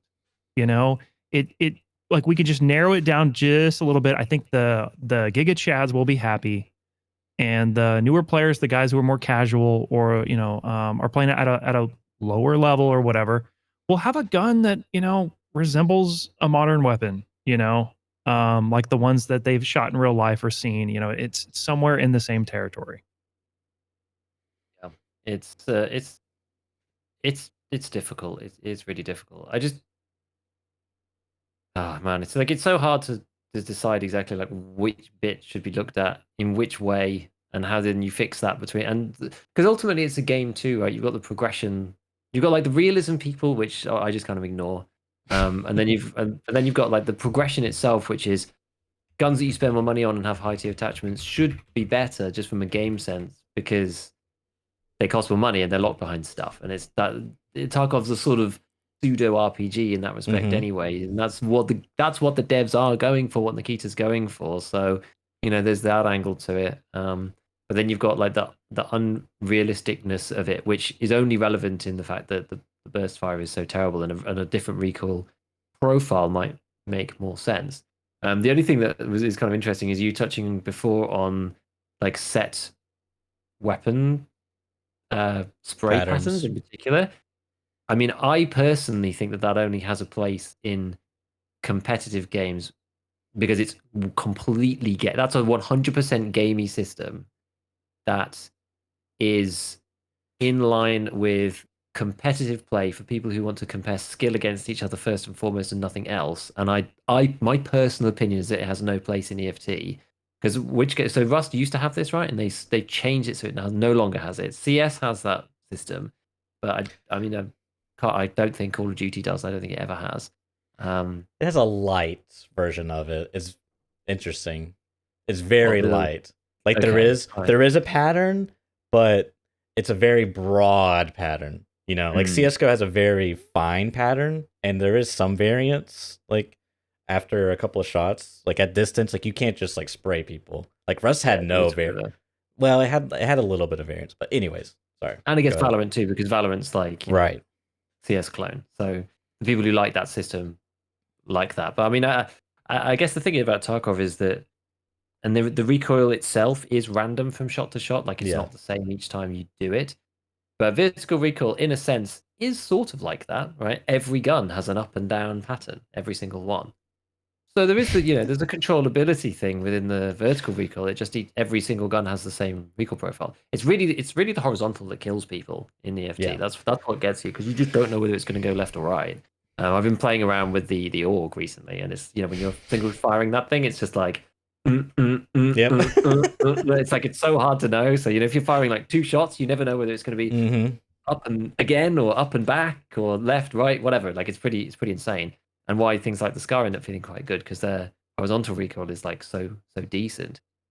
So there's sort of an element of that in EFT, and I do wonder if maybe they just brought all of the horizontal recoils in a bit. Whether that would then help. That's sort of like a nice middle ground between like, yeah, every gun kind of has this like auto control feature, which you can control to some extent, but there's some randomization. You have to try and keep it on target. I don't really know. I know. I agree with you, Giga. I think even though I like the more skill-based stuff, and then at the same vein, sometimes I kind of dislike it because it requires you. Like, could you imagine if every gun in Tarkov had its own unique pattern that you had to sit there and like spend 1,000 hours in your hideout every day, just like refreshing yourself on the patterns and learning them and getting the muscle memory? Like that's like it's what it's. I don't think it's how Tarkov is designed. Like I think it should be more on the RNG side than the skill side. You know, maybe kind of like Call of Duty, but whatever. What I think is problematic is that basically what I've said before is that there's clear winners and clear losers because the Scar, for example, like yeah, its other stats aren't great, but because it is so consistent, basically because the RNG is so small on it, it is a more preferred gun. Same with the Mutant. I mean, it still has decent RNG, but the convergence is so high. The RD has less horizontal, so it's like a more preferred gun. Like these are like the clear winners, and I just think that they need to make everything have RNG, but like in different ways, and that they're like interesting options where it's not clear winners. I think that's like the general summation. Like we should keep the RNG because it is kind of an RNG game, and at the end of the day, but have it a nice try to find a nice middle ground where we get to have all the options to us and player preference, and we can maybe even like design things kind of our way, like how Clean said, maybe certain attachments affect horizontal a little bit more versus vertical. Like there could be a lot of cool things they do, but dear God, for the time being now, please just remove the 30% added recoil. Let my MP5 SD come back into mainstream media again, dude, because I love that gun. Anytime someone just like posts an SD MP5 SD clip, I'm just like, but I know you're suffering. I want to run the MPX, dude. The MPX was so much fun when it came out. When was the last time you used dude? MPX?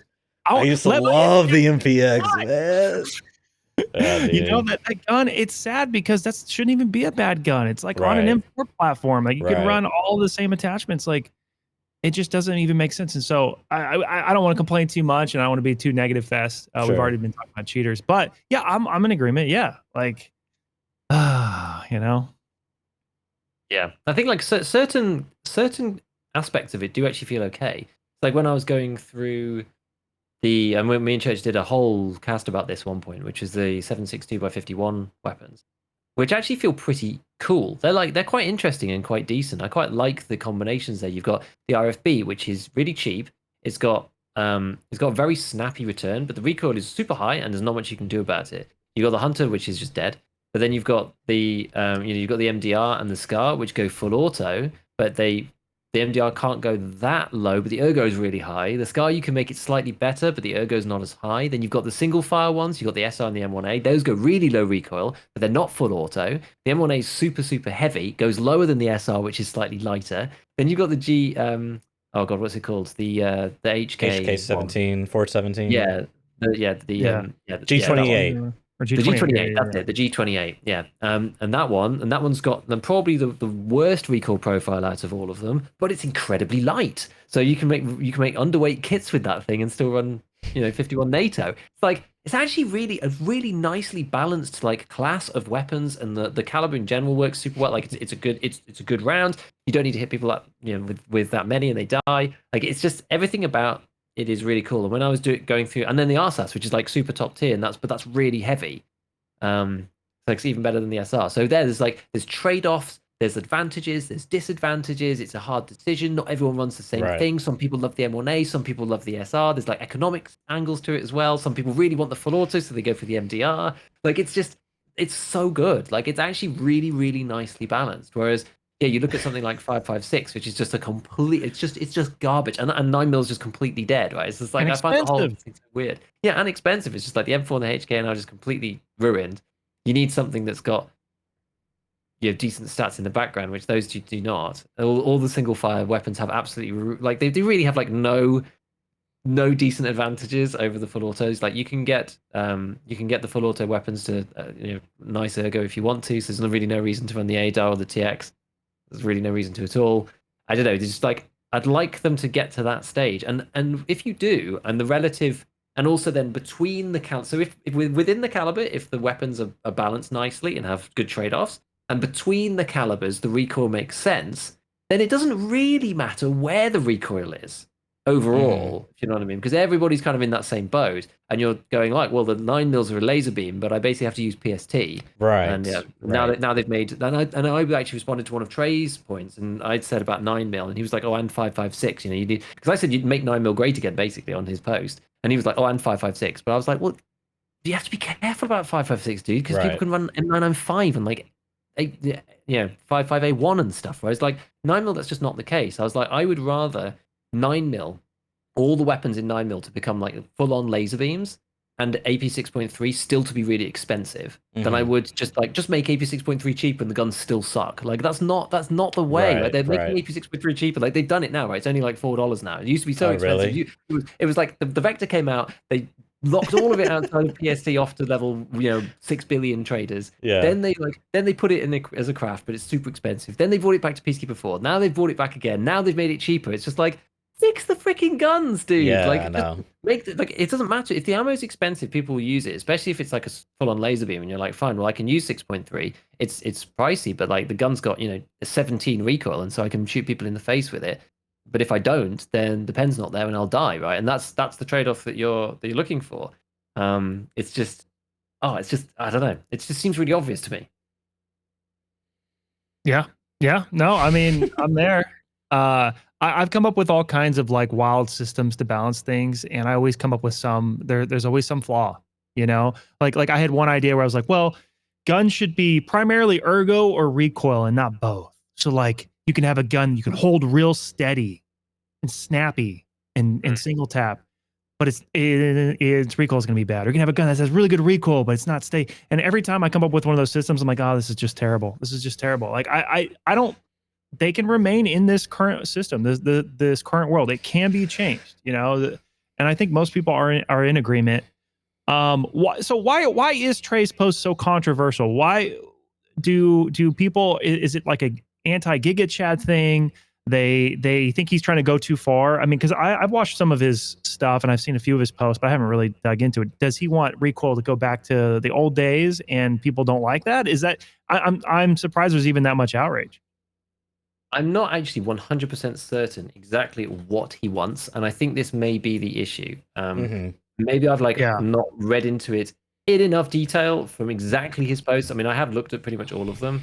At the moment, his campaign is recoil bad. But he's just kind of like memeing on the topic, right? Yeah. Really, right? And he's saying like recoil needs to be less.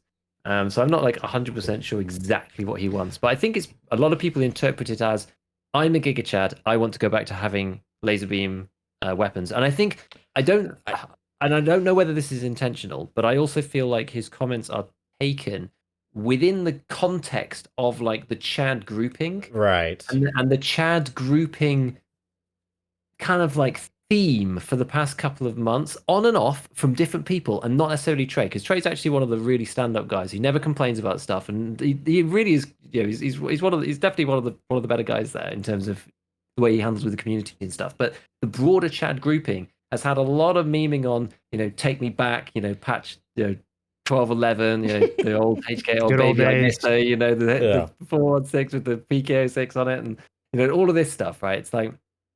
And I think his posts are then taken into context of that, of just like, I want to go back to playing labs as a main and PvPing against other Chads with no recoil and winning and feeling like a god. And I think that's what people interpret it as, when I don't actually think that's really what he means. But I think that a lot of the community interprets it that way, which is the reason why people start getting upset about stuff. But the thing is, right, like this is the internet, so people get upset about all kinds of stuff. Like, not meaning to deviate too much from the exact conversation, but I mentioned briefly earlier that I posted something on Twitter where, and this is it's part of the broader conversation about skill, maneuverability, movement, all of this kind of stuff, specifically about the aim punch, where I had a fight with a player scav.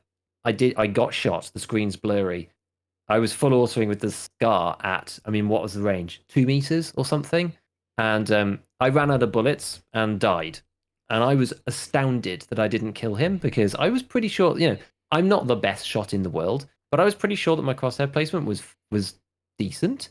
So I was just like, okay, well, whatever, and moved on. Later on, I remembered about it and went back to go and just have a look and just like see what did actually happen. And basically, he shot me twice in the left arm, so like one and then again. And the second shot blacked my arm, and that did something to the aim punch. And basically, the scar like was twisted. And if you're looking at, I posted like a full screen picture, and if you split the screen on the left hand side into multiple segments, my weapon's like laser is pointed 1/5 along that line, away from the center of the screen. Whether this is a good or a bad thing, that's up for you to decide, right? But like in the moment with the blur, I couldn't see the rounds hitting, like, because the back wall where I shot was like 20 meters away or something, right? So in the VOD, through the blur, I can zoom in and see the ping of where the bullet landed in the back. Like in the moment, like literally, I stepped out and went da da da da, and then died. Like that's what happened in the moment. But like going through literally frame by frame, I could see precisely what happened, and I was like, huh, it's kind of crazy. I'm kind of shocked that my rounds landed there, and like I got like random and this is the thing, like I don't think I could have been more clear, but I got random posts such as like, this isn't Call of Duty, you have to get used to where the bullets go for hip firing. The center dot only works if it's far away. The closer the target is, the more it's going to be off. Like yeah. that's not the point of the post. Like I know, no. Yeah, so, yeah. So kind of like, long story short, I'm not surprised that people get the wrong end of the stick for this stuff, because they skim read it and then just like the very first take that comes out of their head they write and then they move on, right? And just like that's the way that Twitter works. So I think that's also another reason, because it's just the internet. That's one of the reasons why Trey's stuff has kind of got the attention that it has in the way that it has. It's tough to know that the silent majority is probably on track, but it's not the feedback you're getting in real time. When you put I've had videos, that have done really, really well, but the majority of the comments, it's like, how do I have this many upvotes and this many people giving me this kind of feedback? Yet I'm consistently getting this like one little like screwball guy writing this. Well, actually, man, all that kind of stuff. So, and it's tough because like, if you're a Twitch streamer, if you're one of the guys that's live 12 hours a day, I mean, you're feeding off of that chat, that constant feedback. You're trying to find out where you're going to be. And this is a brutal time for Tarkov streamers. The average morale so low. There's just so many perfect storms going on right now. And I feel for him. I can totally see where he's coming from and what it must be like. I'm glad I'm not in that position. Yeah. I was just going to say, I think this is why I, at the start, I kind of agree with you in a roundabout way. This is about audio. This patch feels like we've gone 3 steps backwards.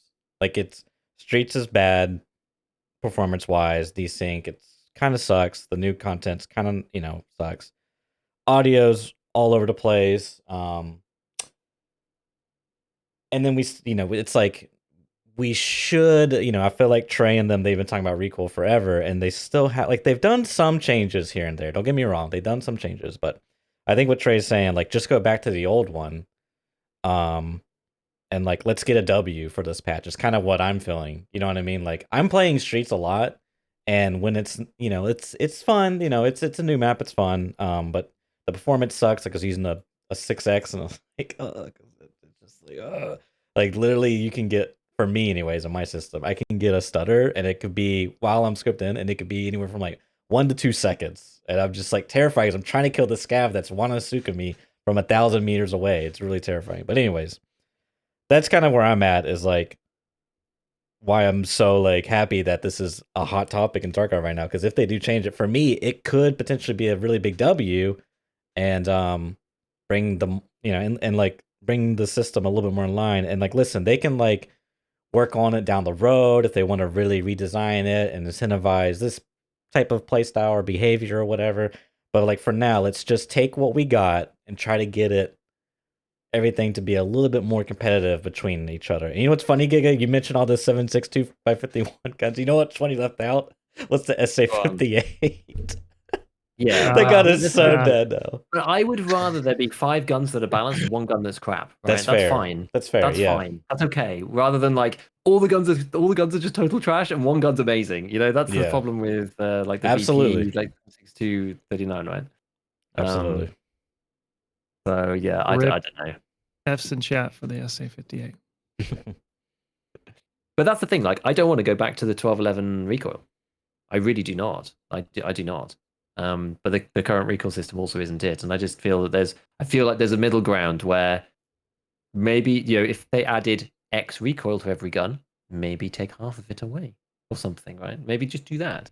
But I'd really rather them actually look at each gun and do a little tweak to the stats. Like, don't change anything crazy. Don't change the pivot points. Don't change the profile of the auto control system. Right. You're talking like take the base recoil and just tweak it down or up depending on. Tweak it down or up, change some of the hidden stats, whatever. Right. Like just make some of these things better. Some of the like the foul, right? Make that gun a little bit better. Like change some of those stats so that people maybe can run it again. Like eventually, if you just keep making little tweaks, eventually some people will run it, right? It's gonna take a while. And because the game's in beta, you know, let's do some testing. Like for a weekend, for a week, lower it by, you know, like change the modifier 50%, so lower it by 15 points from 30 or whatever it was.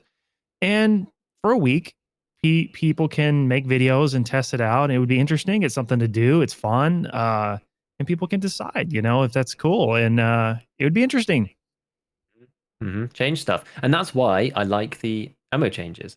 That's why I like the things they're doing with the traders and the workbench and stuff. Is it good? Don't know. We'll see. Just freaking do it. Right? Same. I love it. Like people always ask me what I think about stuff, dude. I'm like, we're still playing through it, man. Like this is gonna be interesting. I feel like my raids have been more interesting. I'm like, whoa, what is this ammo? I haven't ever had to look this one up on an ammo chart. Let's go see how this thing performs. TCW? Oh yeah, that's that stuff I used to throw on the ground. I got to pick that stuff up. Yep.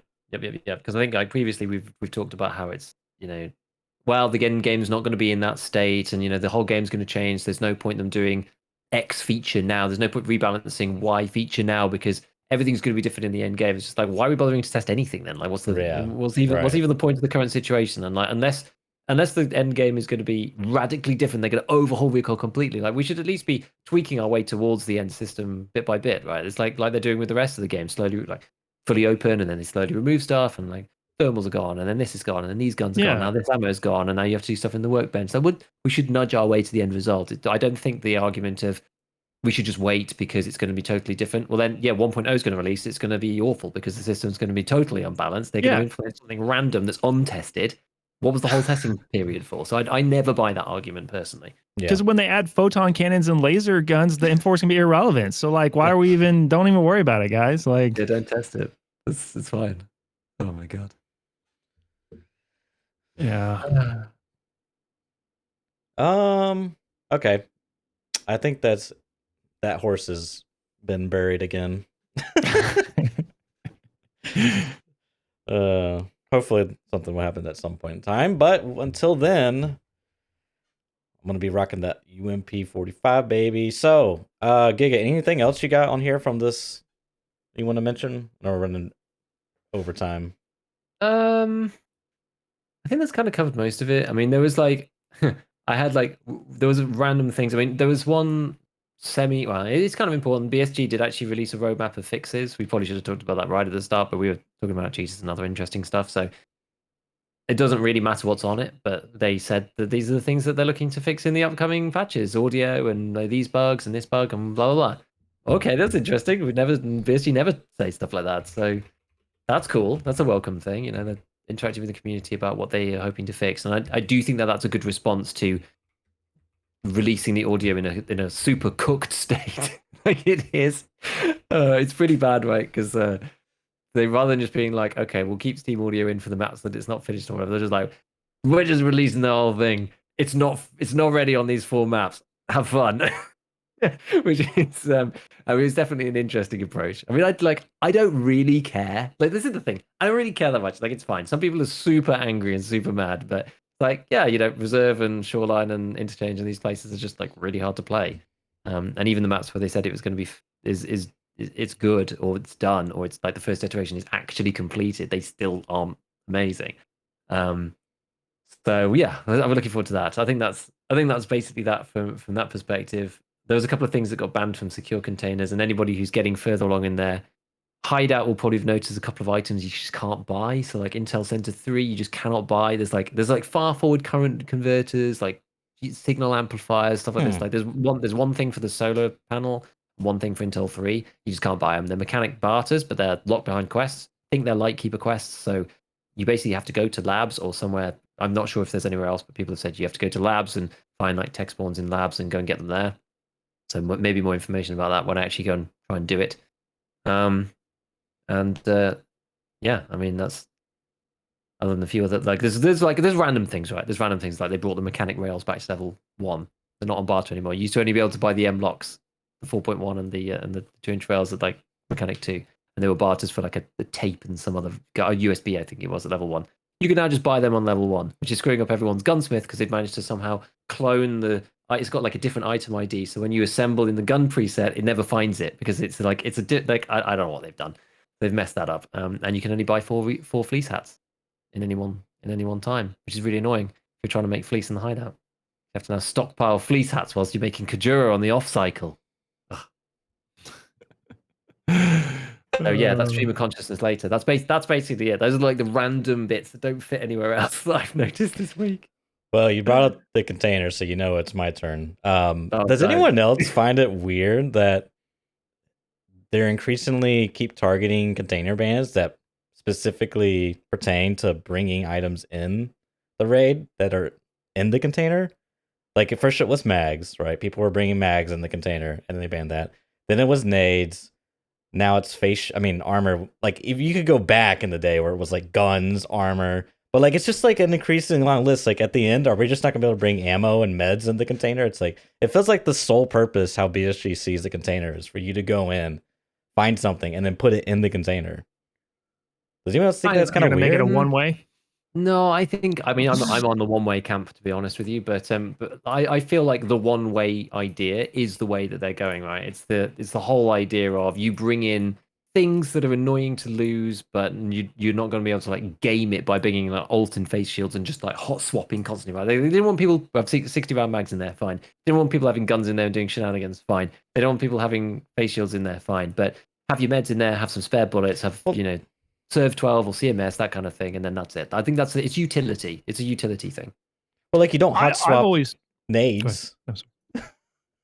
Yeah. Like, isn't that kind of weird? Yeah, but people were putting impact nades in there and stuff. Like there was like shenanigans. You go in a hatchling and then you impact nade somebody with it, or thermal. I get thermals. You hide the thermal when someone pushed you.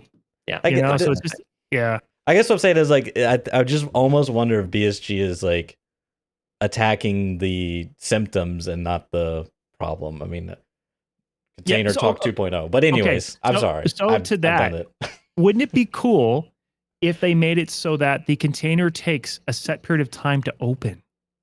So you're not hot swapping your like you're not going to hot swap your alt and face shield.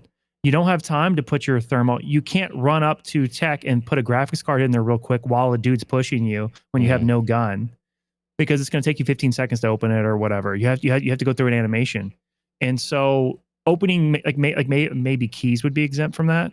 But if you get into a fight and you put all your meds there and you're trying to risk as little as you can, and when you got a heavy bleed, well, now you got to like open your container and get your grizzly out, and that's going to slow you down. And you can't just run into a room, grab a graphics card, put it in there real quick, because the guy's going to push you. So you actually have to, play in a normal play style, right? That would be one way of combating some of that. Yeah, you can have an extra mag, but you're not getting to it right in the middle of a fight. You're not keeping your second mag in there. You're keeping a backup mag. So 30 minutes down the line, you've got some extra ammo. It would balance that just a little bit. Cool. I like that idea. Yeah, I've heard that session before, and I think it's an interesting balance choice. And it could, yeah, because it's so annoying that every time I find a 60 round mag for Gunsmith 2, it's like, oh, I can't put it in my container because they banned it for whatever reason, even though it's like as valuable as any other loot item that I normally can put in my container. It's just now Yeah, it's I like, remember because they Yeah. banned all the mags, right? All mags got banned. Yes. It wasn't just 60 rounders; they banned Right. everything. You Right. remember I was doing those 0 to hero runs, and I was Mhm. like, I Oh, yeah. just had Red Rebel, and I had you find a gun, and you're like, Yeah. oh, I need to reload. I found some PS rounds, and I need to reload the gun. And she's like, okay, well, let me take the gun out and the mag out, and you're like, oh no, the mag went on the floor. I'm like, why did it go on the floor? I was like, oh crap, no mags can go in the secure container. Like it wasn't anything. I didn't really think about it, and I was like, well, now I have no agency to pick it up. Like it's on the floor, but there's no hand slot, so it's just stuck on the floor. I don't have a rig and I don't have a bag, so I can't pick the mag up at all. There's no way I can't put it back in the gun because there's no intermediary state for me to get it from the floor into the weapon. And so I was just like, no, I have an AK with a mag on the floor. I've got a stack of PS. Now I have to load this thing manually in through the breach. I was like, what the hell? This is crazy. It's like a random situation that you would never normally be in because you never normally don't have a bag or a weapon or a rig. And so I ended up just like in those situations, I'm like, oh, I've got a gun with like one mag. Like, don't touch the mag, just like leave it there. You have to find a weapons crate or something, anything that the gun will fit in that you can then take the mag out of, and then the bullets, and then load them in, then put them back in the gun, and then back on your player. You need to do it through the medium of a box. Because your player Yeah, there's like no floor loot mechanic. Like there's no like your hands aren't Right. a slot. You know what I mean? So there's no way you can like get it in. It's like what? Crazy. You have to like go and find a bag to go and pick a magazine up and put it back in the weapon that you literally just dropped. I was like, this is nuts. But you can slam a stim and instantly reload your second gun while you're healing. Yes. That still exists. There's just so many little things, man. I mean, yeah. Soon they'll get fixed. Just wait till 1.0, guys. Copium. I resubscribed to my Amazon Copium delivery. Nice. Weekly. Well, I think we're nearing the end. I just wanted to say to the audio listeners, specifically on Spotify, that I've seen the comments. We'll definitely probably next week we'll go back and read a couple of them. And there's been a couple polls that got some interesting results, so appreciate you guys participating in that. And also, Goat, thanks for coming on the show, man. Really enjoyed having you on today, and appreciate you taking time out of your day to come on the show. Yeah, well, thanks for having me on. I've had a blast. I love talking about this stuff. Most of the guys that I play with are, they get tired of me having all these conversations and complaining. So now I get to come vent to you guys and to everybody else. So I appreciate being here. You guys are awesome. Thanks, dude. It's been a good time. Where can people find you at? Yeah, so I've pretty much moved everything over to YouTube now. So I'm making videos at G0AT. It's Goat with a 0. If you like VoIP content, really funny, silly stuff, my shorts are all like VoIP interactions, completely different style than my long form videos.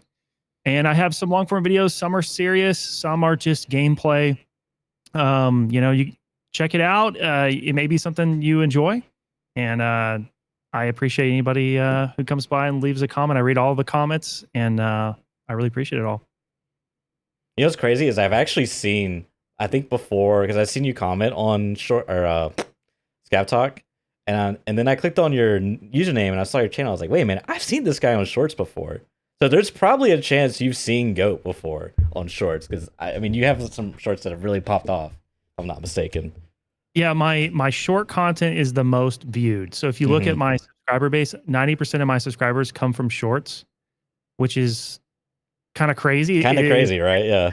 Yeah. So I have like I don't know, like 10 videos over 1 million views, stuff like that. Yeah. Like my normal content, I didn't make a lot of it, and it wasn't something I focused on. And how YouTube works is when I make a normal long form video, all those people that subscribe don't even get served that content. They're like on a different algorithm. So I'm building that back up over now. and I'm kind of rebranding a little bit. And I stopped streaming on Twitch, and I'm only streaming on YouTube now. And I stream like once or twice a week. It's not a lot, but I really enjoy it. I love interacting with people. Tarkov is unique, really. We all complain so much, and I think it's because this game is so awesome and so different. There was no game like it. If you try to step away from Tarkov to go play something different, it's going to be fine. You're going to have a good time. It's not like Tarkov. It's not the same experience. It's not the complexity. The community is so unique and different.